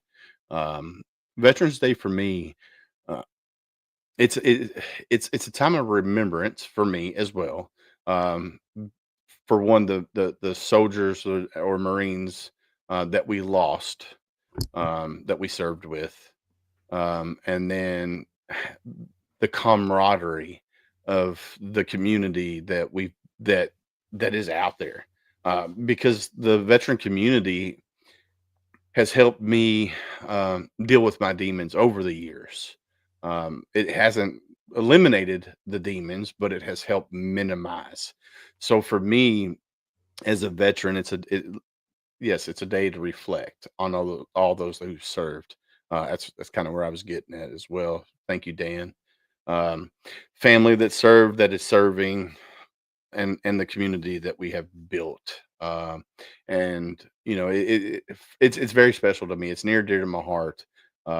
Veterans are near and dear to my heart, even those who are serving right now that are not technically veterans, but they are veterans, especially if they're after their Yeah, first. that's a weird thing. You know what I mean? That's one Yeah. of those things that it's like, I mean, technically they are. I mean, technically, I'm Fleet Reserve. I'm a reservist, technically. Yeah, you're still There you go. Yeah, for 8 more years, I'm still on the hook. Well, Don't mess us up, guys. but you're still. I see a veteran. If you're after your first enlistment, if you have re-enlisted, you are technically considered a veteran. That's the way I look at it. If Go you're get still in your your first 4 membership years, at DFW. Yeah, let's yeah, go. yeah. Yeah. If you're still in your first 4 years, I say you're on the verge of being a veteran. But once you re-enlist, then you're definitely a veteran. What about you, Sam? What does Veterans Day mean to you? Man, it's changed so much over the years, you know. But I think now, I mean, Dan said it, you've said it, Chris has said it. You know, it's a day, especially for me. I mean, we lost 25 guys in 3/8 and 2 deployments. I lost another couple of guys that I served with in other deployments from other units, and then just those that we lost in training. And then, you know, the families that I've met, the Gold Star families over the years that I've met, you know, it's a day to remember and reflect on their loss, and, you know, wonder what it would be like if they were still here. I mean, I carried that guilt for a long time because there's 2 kids out of Northern Kentucky that one I put in and the other one came through the office, and I helped him, you know, get where he needed to be. And, you know, so it's a lot. I mean, it's a day that, you know, I think about my grandfathers, you know, one that served in Vietnam, one that served during, you know, Korea, my wife's grandfathers who served during World War II, and they were on both sides. You know, one fought for Nazi Germany, and the other one fought for the U.S. And, you know, just listening to their life events and everything that they went through during their time.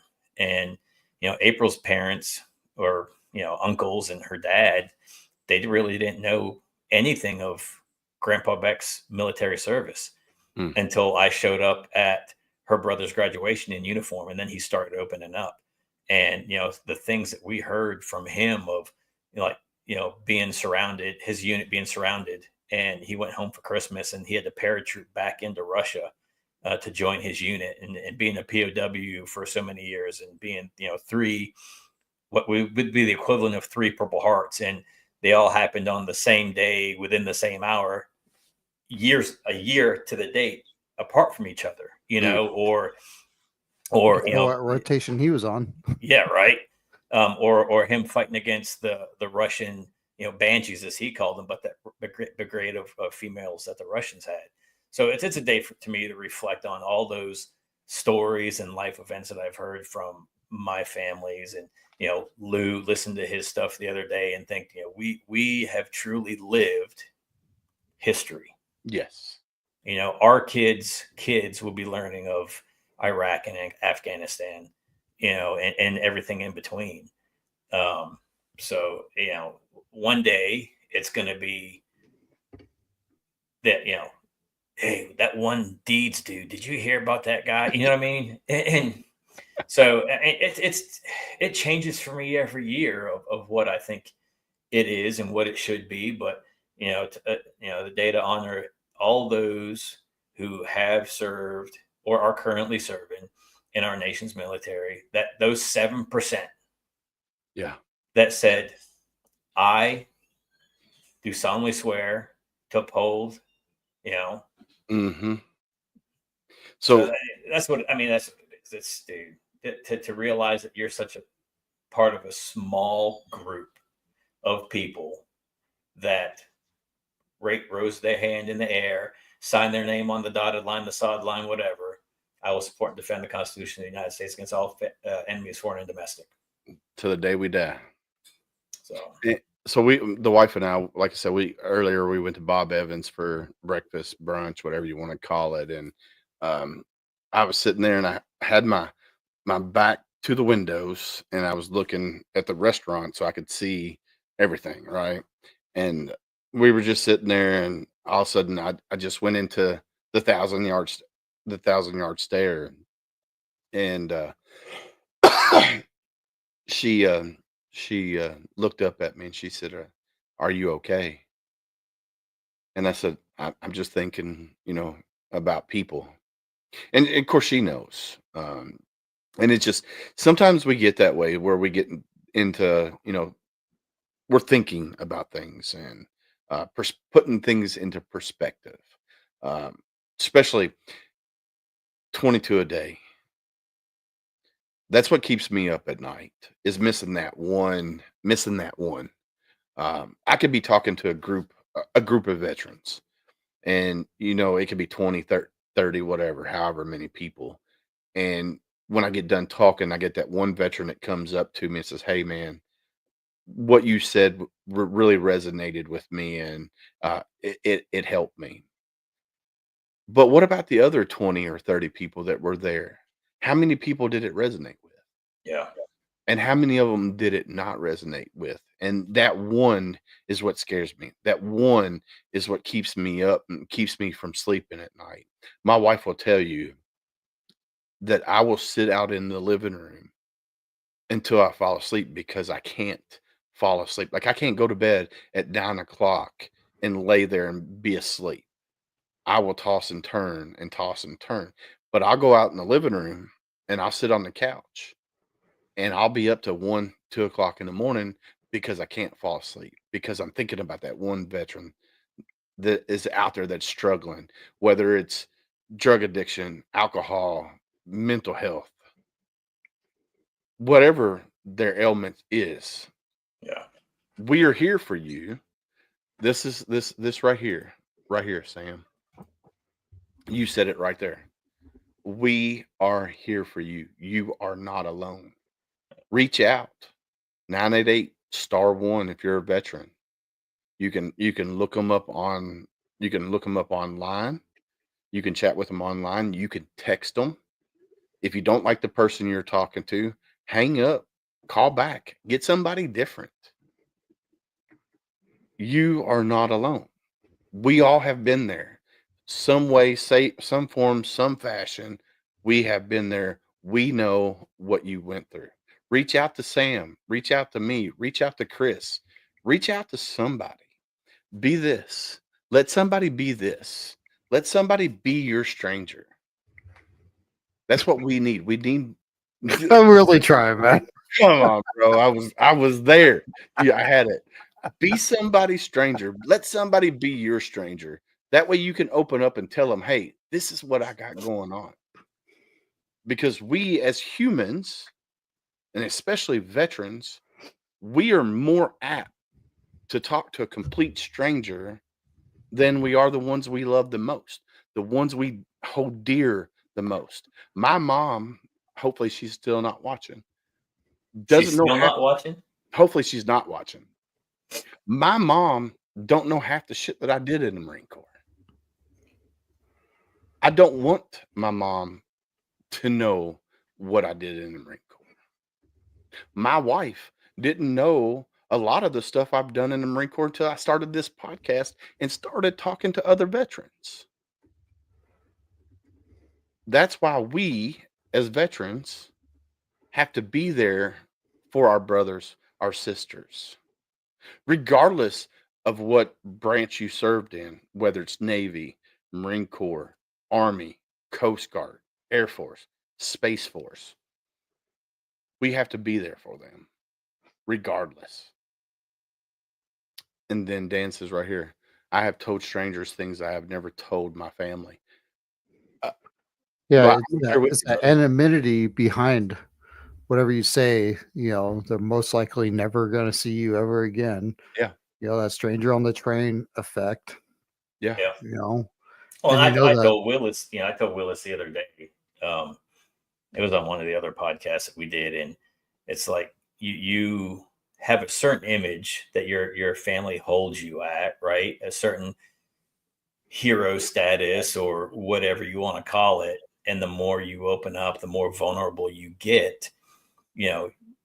Perception is that status starts going down, right? You're not the pinnacle. You're not where, you feel as though your family holds you. And in reality, it's reversed sometimes, so we did Barrett Jackson in 2014, I think. And the president of the foundation is on stage talking about my life events with post-traumatic stress and traumatic brain injury. And one of the things they talked about was me coming out of bed with a knife and was going to attack my son because I was having, a nightmare or whatever you want to call it. And my dog bit my arm. And so we get back to the house after the auction's over, after the show's over with, and we get back to the house. And I think Micah was 4 or 5 at the time. He's like, Dad, sit down right here. We need to have a talk. Well, what do you mean? He's like, why did you want to kill me? Mm. Imagine having that talk with your 5-year-old, 6-year-old. Yeah. I didn't want to. It's not something I wanted to do. So I had to explain to him what post-traumatic stress was, what traumatic brain injury was, and the effects of both. And we ended up, after that scenario happened, taking one of those child doorknob locks and putting it on the inside of his bedroom so he couldn't get out, so that wouldn't happen again. But, and Willis talked about, people reaching out. After that show was over, there were people from Europe and Canada and wherever else they were watching from reaching out to Barrett Jackson, back to Craig, and saying, hey, we want to get in contact with this guy. So then they went to the foundation. Foundation came back to me. The following year, they had a young Marine that they were having as their spokesperson, who hung himself in his backyard with an extension cord. The year prior. He saw me on Barrett Jackson. He's like, if Gunny can do it, I can do it. So he started opening up about his life events and what he went through, and survivor guilt and the post-traumatic stress and everything. And then he became an advocate for, the same thing, and the veteran suicide. And he started going to like the reserve centers and the National Guards, talking to make them aware of some of the residual things that they may come home with. And that helped him a lot. That helped, the guys and girls that were moving forward that hadn't deployed yet, helped them a lot. So, talking about it is not a bad thing. It's okay not to be okay. Yeah, it really is. So I'm glad you said that, how hard it was for you to talk to your 5-6-year-old about PTS. And that kind of throws in this here. Army veteran Matthias Carter went through PTS. He still has PTS. Had a young son. Wrote a book. It's called Instead of Sheep, A Soldier's Way to Explaining PTS to His Son. So if you're out there and you have young children and you're dealing with PTS and you don't know how to explain it to your children, go to Amazon, buy this book. My daughters, when I first got this book, were 15 and 16, I believe, or 14 and 16 when I got this book.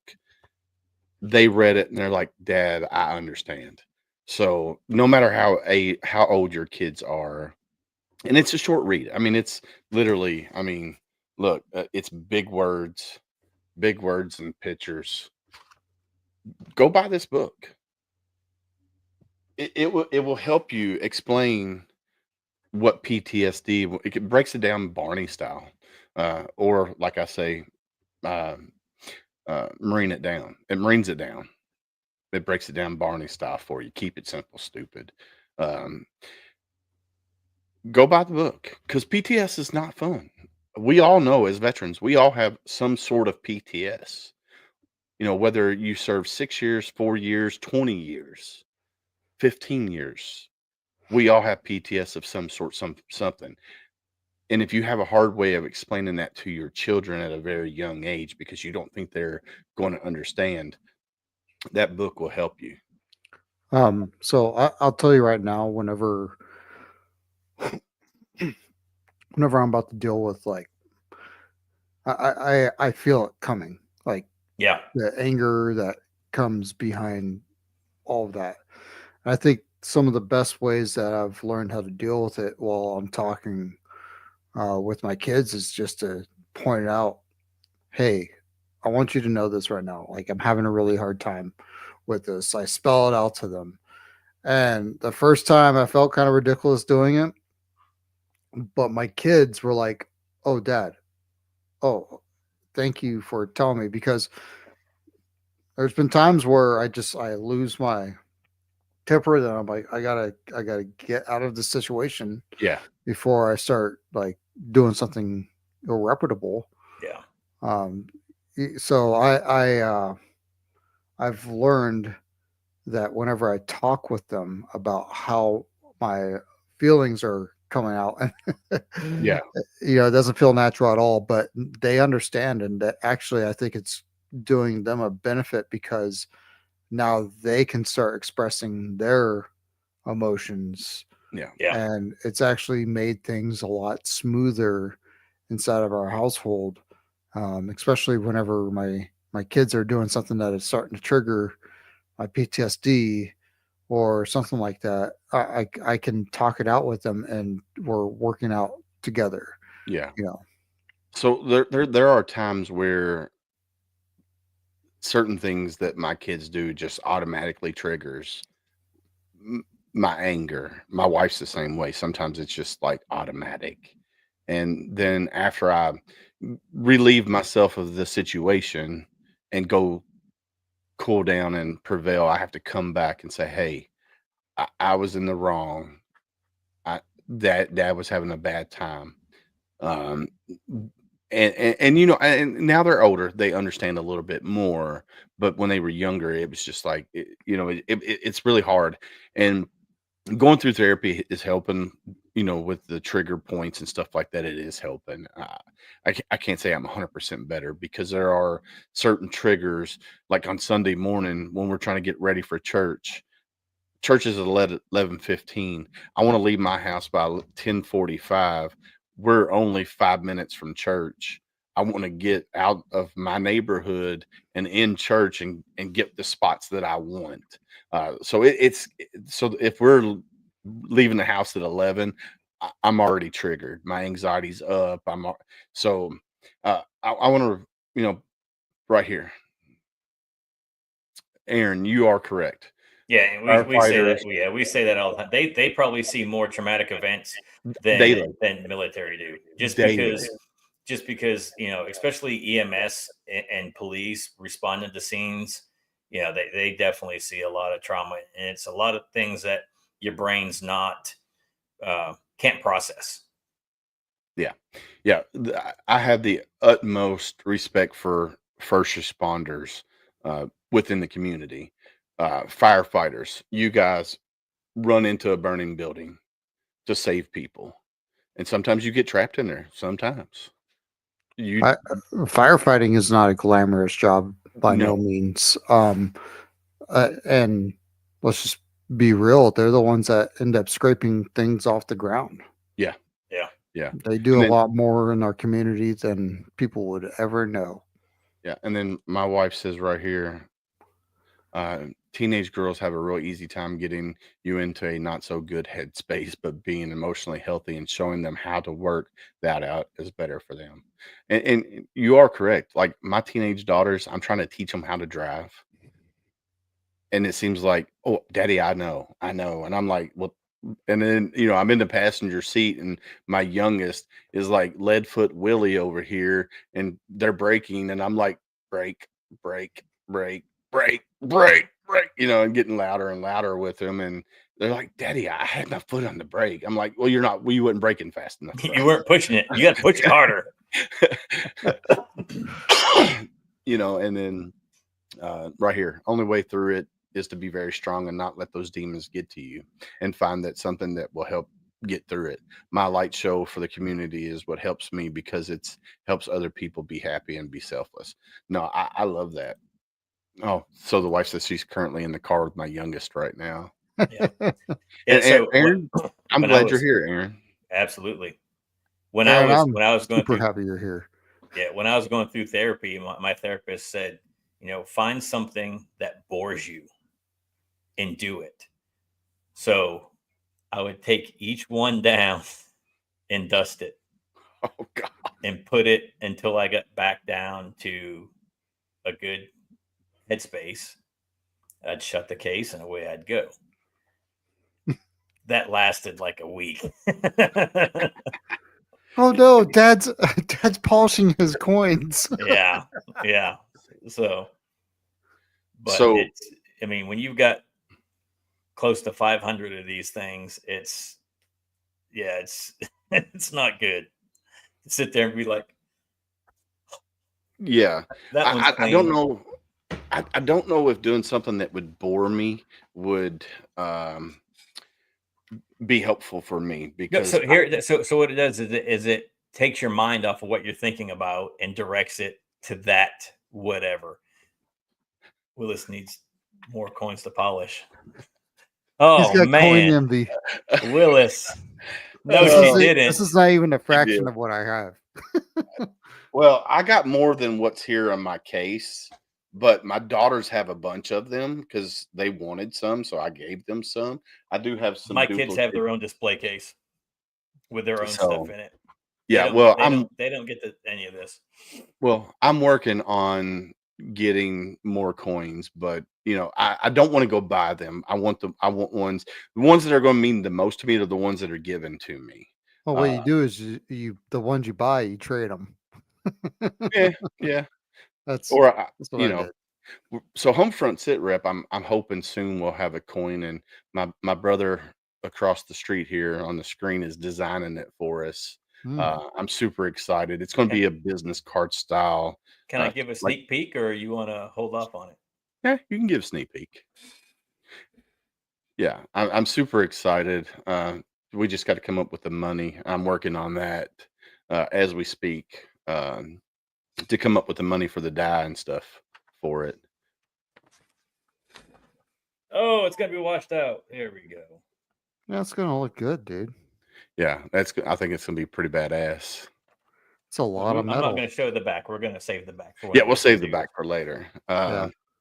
But no, I do love having getting coins. The ones that mean the most to me, the ones that are given to me. Like my first coin that was ever given to me was when we were in Port-au-Prince, Haiti. You didn't get one coming back from Okie? No, I don't think I did. I might have. I don't remember. You didn't get this one coming back from. Is that the 2.8 coin? Yes. Yeah. Yes. Was that okay? Then that was my first coin that was. Yeah, given that's to what me. we got coming back. We got it just before we boarded the plane. Oh, here, hold on.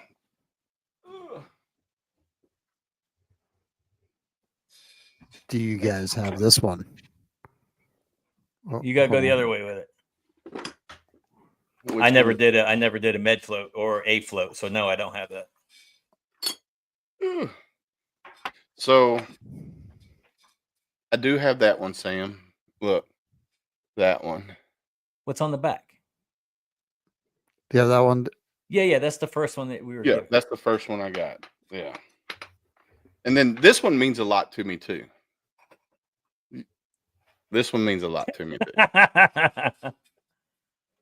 That's my brother's coin there. But then where's it at?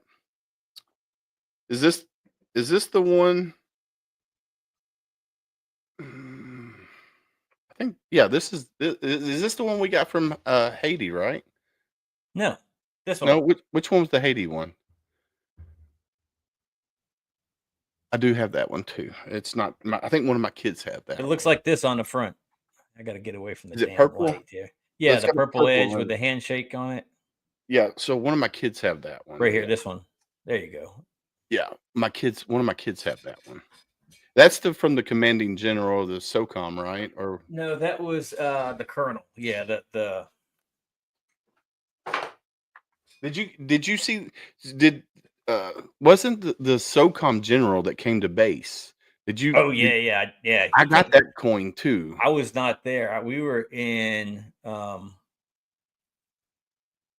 out in the schoolhouse that was being built when he came on base. So Okay. Actually, I got this bad boy for helping out during our chief season nice. group of SEALs. Nice. So they're like, "Hey, you're not too bad for an aviation guy. Here you go." I'm like, Hell yeah. "Okay, thanks, man." So we're getting ready to have a Navy SEAL come on HomeFront Sitrep. We got a. Do you know who Marcus Capone is? Nah, man. Huh? Despite what every single SEAL out there thinks, they're not the most popular SEAL. No. Yeah, and I'm working on Team Never Quit with Marcus and Morgan Luttrell. Yeah. Working on them. But Marcus Capone, he runs a nonprofit called VETS, VETS. Hold on, I'll tell you what that means. It's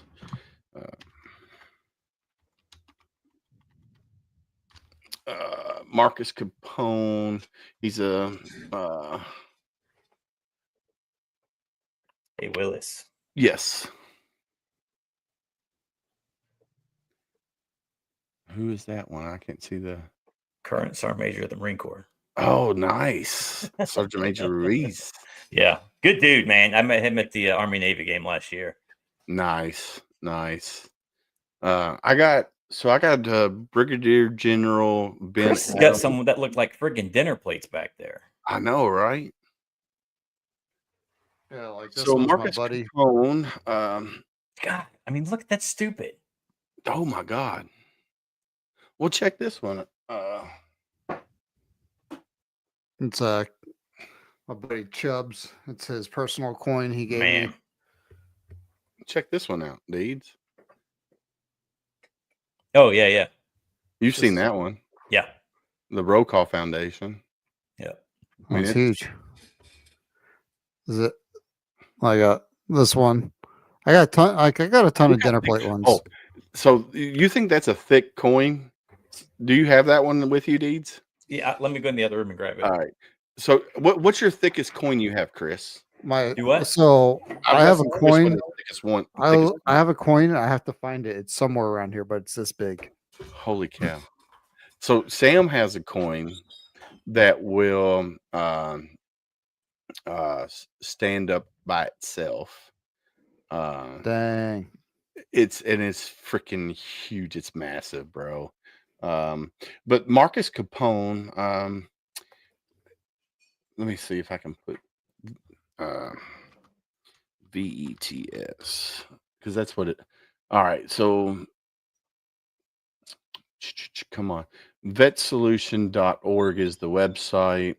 About us. It's awful quiet in this room. We're still talking. I got What is that Okinawa. one? Okinawa, nice. Oh yeah, the Poo Dog or Chinese Yeah. or Japanese Guardian Dog. I'd love Comes to in the have that case. I'm one. like, what the heck? Do I have one from Oki? Oh, I've got two from Oki. I got one at Camp Schwab and one from NTA. I'm gonna have to start by. I think I have one from NTA too, but I don't think I have one for I Schwab. thought I had a Marine Corps coin. Nice. I was in Is that Iwakuni? What unit Iwakuni. is it? Cooney? This is just Iwakuni's base coin. Yeah. Nice. From there. I was with Mal's 12. We do a show in Iwakuni every year for Friendship Day. All right, Chris, you ready to see this coin that Deeds has? So tell the story about this coin, Sam. So, a buddy of mine goes to Hawaii this past year, and we have a friend who is a former Army guy, was with stationed at Schofield Barracks with 25th Infantry. Yeah. And I asked him, say, can you go to Schofield and get a Schofield Barracks coin for Troy? Yeah, I'll do it. So he goes and he goes, which one of these two coins should I give him? So I pick out the one. He goes, I might have another one coming. So he comes back from Hawaii and he gives me this coin. So he met a guy at the dive shop that is part of That's how every good story should start. 225. And he's like, hey, do you know where I can get a unit coin for 25th ID? And he goes, oh yeah, here, let me, I'll take care of you tomorrow. I'll come back. I'll have one for you. So he shows up with this. Oh.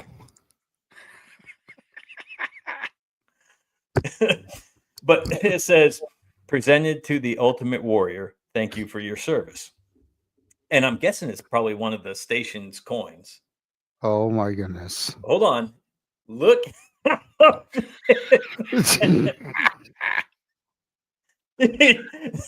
Listen, hold on. It's so thick. I'm like, how did you get this truck bumper back from Hawaii? And he came back with 3 of them. He came back with one for me, one for my buddy Troy, and one for him. That takes a whole entire new saying to jangle in your pocket. Yeah, how do you even carry this around? Is that a showstopper in the bar? I'm just curious. God, I mean, Dude, you can use that as a boat anchor. Yeah, but I mean, is this the Bohem Richard? I can't remember. Yeah, here's the Chiefs mess one from the Bohem Richard. Ooh, that's nice. Look at that. Yeah, that's cool. Yeah, that one's pretty cool. And then, hey, Willis, here's the Fort McHenry's Chiefs mess coin. Ooh, I like that too. Heck yeah. Nice. And then my buddy came back from Mexico City from the embassy with this one for me. Ooh, I like that too. Day of the Dead kind of. Yeah, Yeah. with the eagle of anchors and the eyeballs. Hell Bro, yeah. these coins are so crazy nowadays that it's like, Yeah, I don't design anything that's round anymore. Hell I yeah. I want them to be. I mean, unique this one's and this original. one's pretty big. Oh, that's pretty cool. Is that samurai? Look at that. Oh, it's palm trees. That's pretty badass. Damn, yeah, that's cool.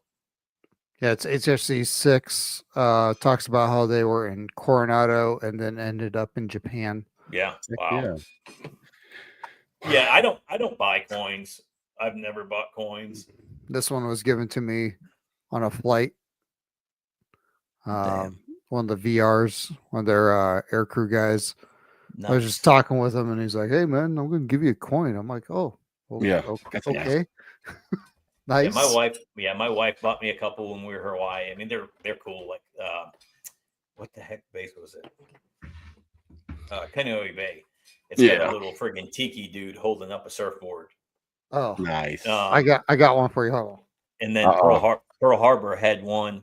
It's like the hook from Moana. Like Yeah. His hook. That's their coin. Nice. Yeah, Nice. it's pretty neat. Uh-oh. Oh, Uh-oh. This one's gonna be good. You guys ready for it? Yeah. All right, come on. I'm proud of my Marine. What does it say? Hold on. Oh, Let me shit. see if I can read this. Let's see. It goes, he's a Marine, first to fight. Oh yeah. He's It's that loyal. video. Honor, courage, commitment, core values. Semper fi. Yeah, it says fi. Yeah. I thought it said fit for a second. I'm like, what, fit? Bro, I was like, what? I'm reading it in the dark. Have you seen that Read it in TikTok the dark. video It's or hard to read. whatever? I haven't Yeah. seen that TikTok video. Yeah, so she's up there doing this dance, reciting all this crap, and he's standing like parade rest in the background. You have to look up the video, Willis, and watch it, and then you'll Bro, understand. That's the stupidest thing I've ever seen. That's right. Here's a troll. By the way, you could Yeah, troll yeah, yeah, all yeah. the Marines with this. Be like, "Hey, Marines." Oh my god. Oh, see, now I'm already looking it up. Because that's fucking. Oh, okay, check out this coin, dude. Okay, this is a Nintendo cartridge, Yeah. Oh, but the back Look how pops thick off. that is. Yeah, that's what she said. uh, All right, hold on. And then the back comes off. Oh my gosh, it's such a pain in the ass to get it off, but it comes off. And then it has like a cool little screen. Oh yeah, yeah. oh, that's pretty cool. So it's Yeah, I'm gonna have to magnetized on there. Yeah. Nice. Yeah, I'm gonna have to find this video that y'all are talking about because that's freaking hilarious. Yeah. So this is my troll coins. I like to keep them. The troll Marines. That's friggin' hilarious. Well, before you jumped on, I made sure I had my crayons ready. Ah, yes. Hold on, look at the back. Look at the back. It says, I don't know if you can read it, but it says snack time.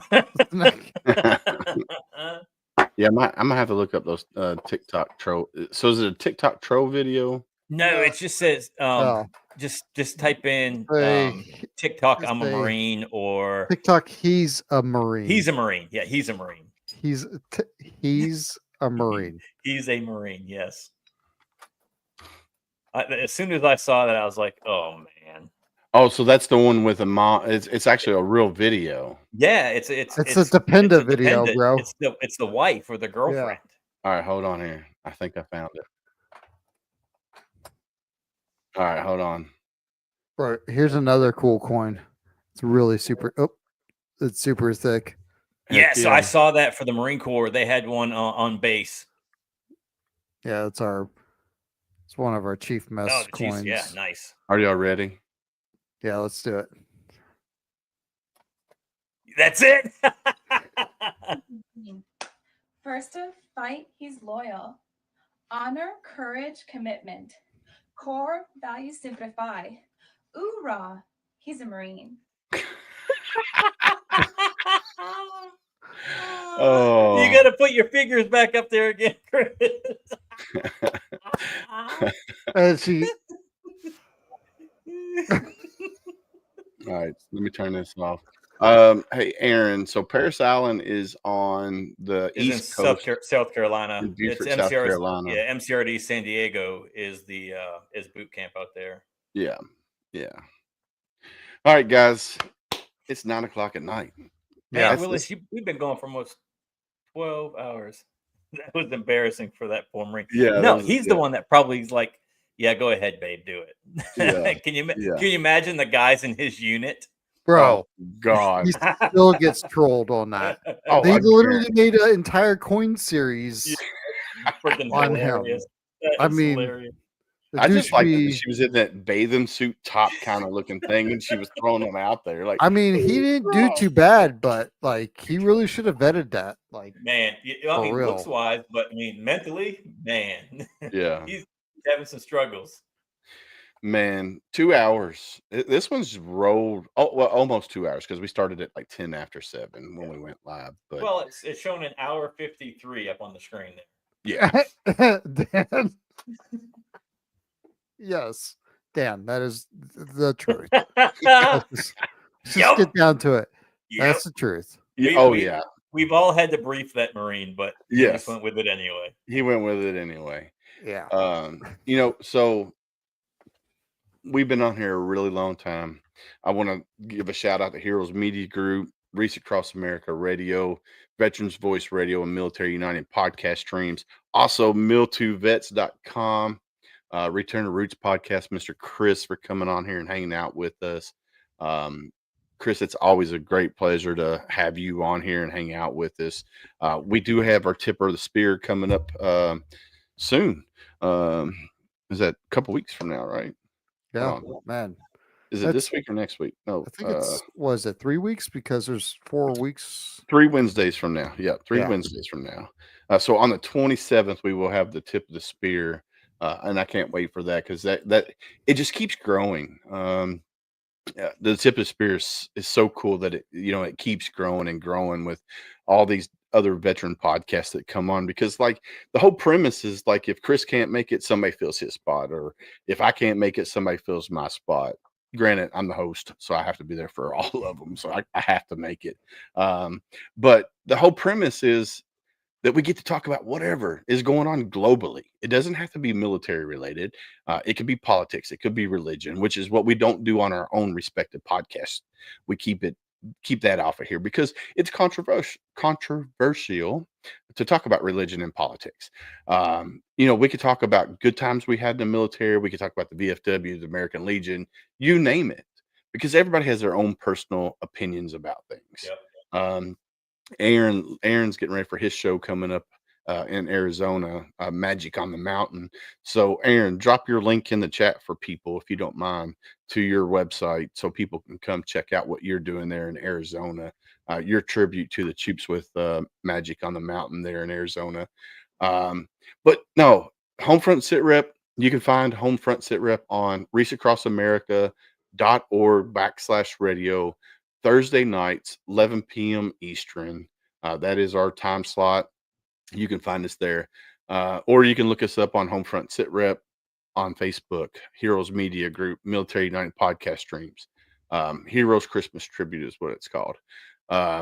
You can find us on YouTube. You can go to Rumble. Go to TikTok. I'm on TikTok all the time.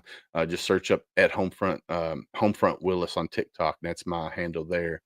So make sure you give us a like, follow, go follow Mill to Vets podcast. Go check us out, man. So we've already talked about 988. I'm not even going to play that video tonight. Reach Across America Radio, I've already talked about that. So the link for Reach Across America Radio is right here. So that's the link right there, reachacrossamerica.org/radio. You can go check it out there. So let's do. I'm going to end this. So there's a veteran out there. His name's Derek Thompson. He's an up and coming singer independently. He's on his own. Doesn't have a record label. I'm going to play this song. It's called It's Meant to Be. It's a kind of a little bit of a love song, but I'm going to play it while we're sitting here talking. I'm going to turn the volume up just to make sure it's there. So go check out Derek Thompson, his music. Also check out Scotty Frazier, Scotty Hastings. Scotty Hastings did that video at the beginning of the show called I'm America. Scotty Hastings, the Army veteran, Purple Heart recipient, shot 9 times. So go check out these independent veterans. You can go to Veterans Voice Radio, download the 2 apps. There's 2 apps, Simplify Country and Ranger Rockwave. Go download those. And you can listen to veterans sing all day long and family members of veterans. So I'm going to play this song real quick. It's called It's Meant to Be by Derek Thompson. I'm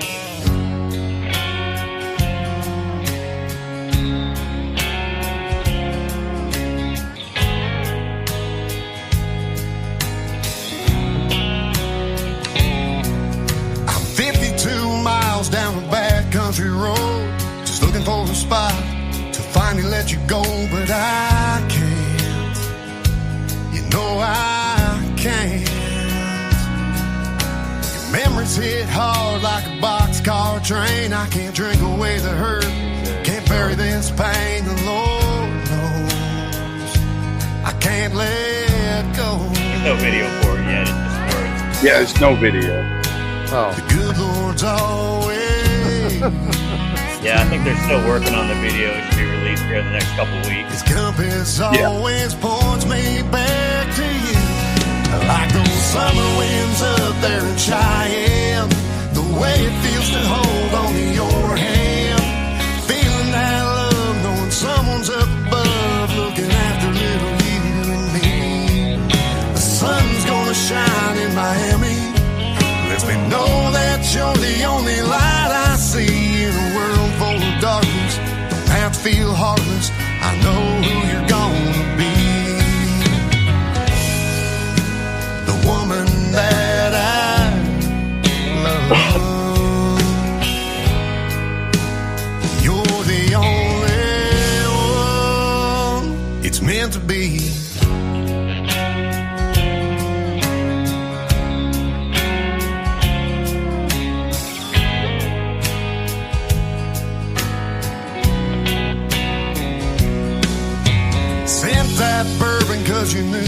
was hurting, just trying to help me get by, but you know I won't. You know I won't. Truck's getting dirty, but you know I like it clean, just like that story that became you and me. It just ain't. No, it ain't.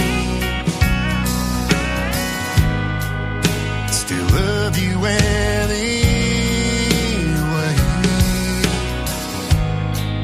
'Cause the good Lord has His way.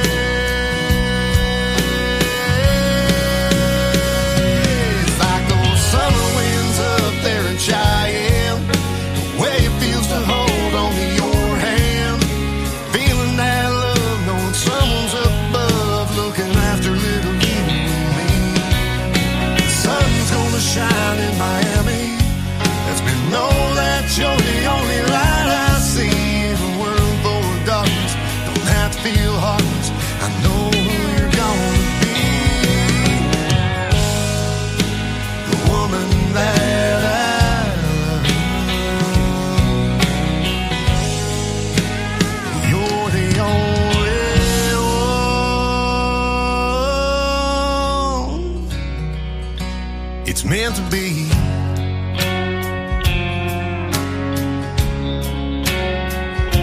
It's meant to be.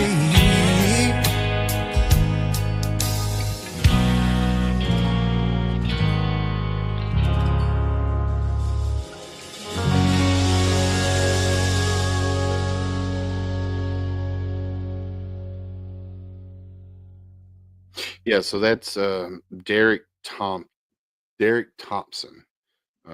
Where is his? It might be a cover. I don't know. I've never heard it before, and I'm usually pretty up to date with country music, but I don't know. Have y'all ever heard that song before? Yeah, I don't know either. I actually didn't even hear it. What'd you do? Mute it? No, for some reason I didn't hear any of it. That's why I was like talking. I'm like, is it like what's going on here? We're all just staring at each other. Huh? Did you hear it, Sam? Yeah, it came across on my end. That's what I was just boogieing. Yeah. With it. Huh? I Yeah. don't know. I was like, man, I just can't hear it, man.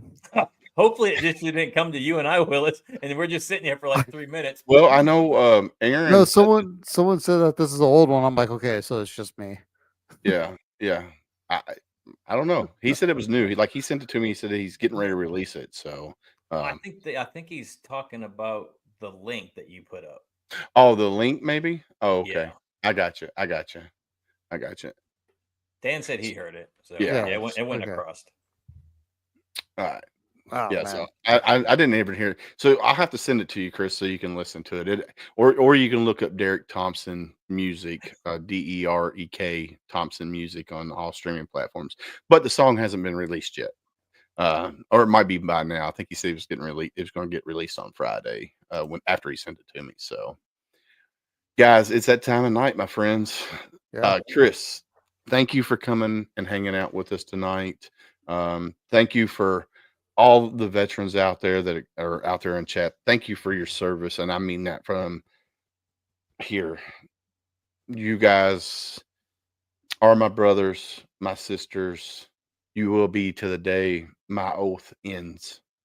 So thank you for continuing to serve your community. Thank you for giving back and being that ear, being that stranger to someone. Be that stranger. And that way we can help each other in that 22 a day. Even though we know that number's skewed, we need to, one is too many. One is way too many. So definitely be an ear for somebody. I don't care who it could be. If you're walking down the street and you see somebody having a bad day, ask them, hey, how are you doing? And if they say, I'm fine, I'm living a dream, I'm hanging in there, I'm okay, ask them the next hard question. Hey, how are you really doing?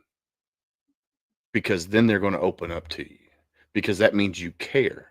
But here's the caveat to that. You have to be ready for that conversation. Could be a 5-minute conversation, 15-minute conversation, 3-hour conversation. So you have to be ready for that conversation. But be somebody's stranger. Be that ear for them to talk to. Because sometimes that's all it takes. So Chris, Sam, parting words before we go. Let's start with Chris. Parting words. You don't have to do everything right. Just enjoy the time that you have here. And honestly, it's better with the more of us here. So if you ever feel like you're in a point where it's just you're overwhelmed, well, you might be overwhelmed. You might want to look at what's going on and just be like, drop things, drop some things. Don't be afraid to put it down. You don't have to carry everything now. Like you're not on your own. You are not on your own no matter where you're at. You can always pick up a phone, talk to somebody, and then like what we were talking about is being someone's stranger. It's amazing. Just lay it all out there. And sometimes once you say it out loud, you realize either how you could continue to move forward from that point, or you realize how small it really was once you say it all out loud. And then you move on. You're bigger than what's troubling you. So that's all I have for right now. Awesome, man. Thank you. Sam, you're up. What do you got? Parting words. You still have worth. You still have value, no matter how broken you feel you are, or how broken you truly are. Your worth and your value still means something to somebody. And that pack gets heavy, and it's okay to drop the pack, and it's okay to lighten the load. You sometimes you have to take time for you and just take care of you and let everything else go to the wayside for a little bit, and then pick that pack back up when you're ready to go and keep marching forward. Yeah.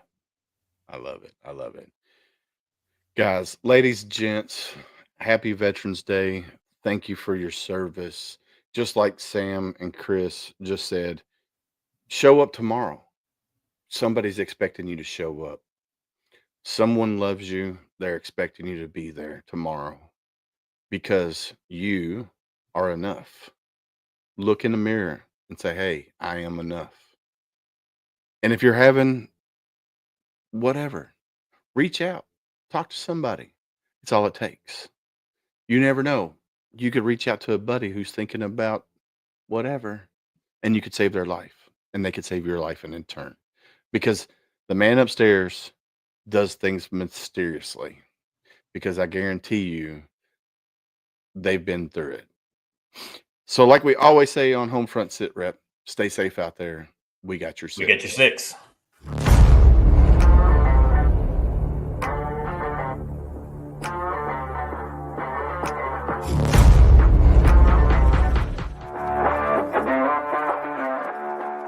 Thanks for listening. Hope you enjoyed this show. Suggestions and comments are always welcome. Cannot wait to have another great show with y'all. Don't forget you can find HomeFront Sitrep on Apple, Amazon, Spotify, or wherever you get your favorite podcasts. Stay safe out there. I got your six.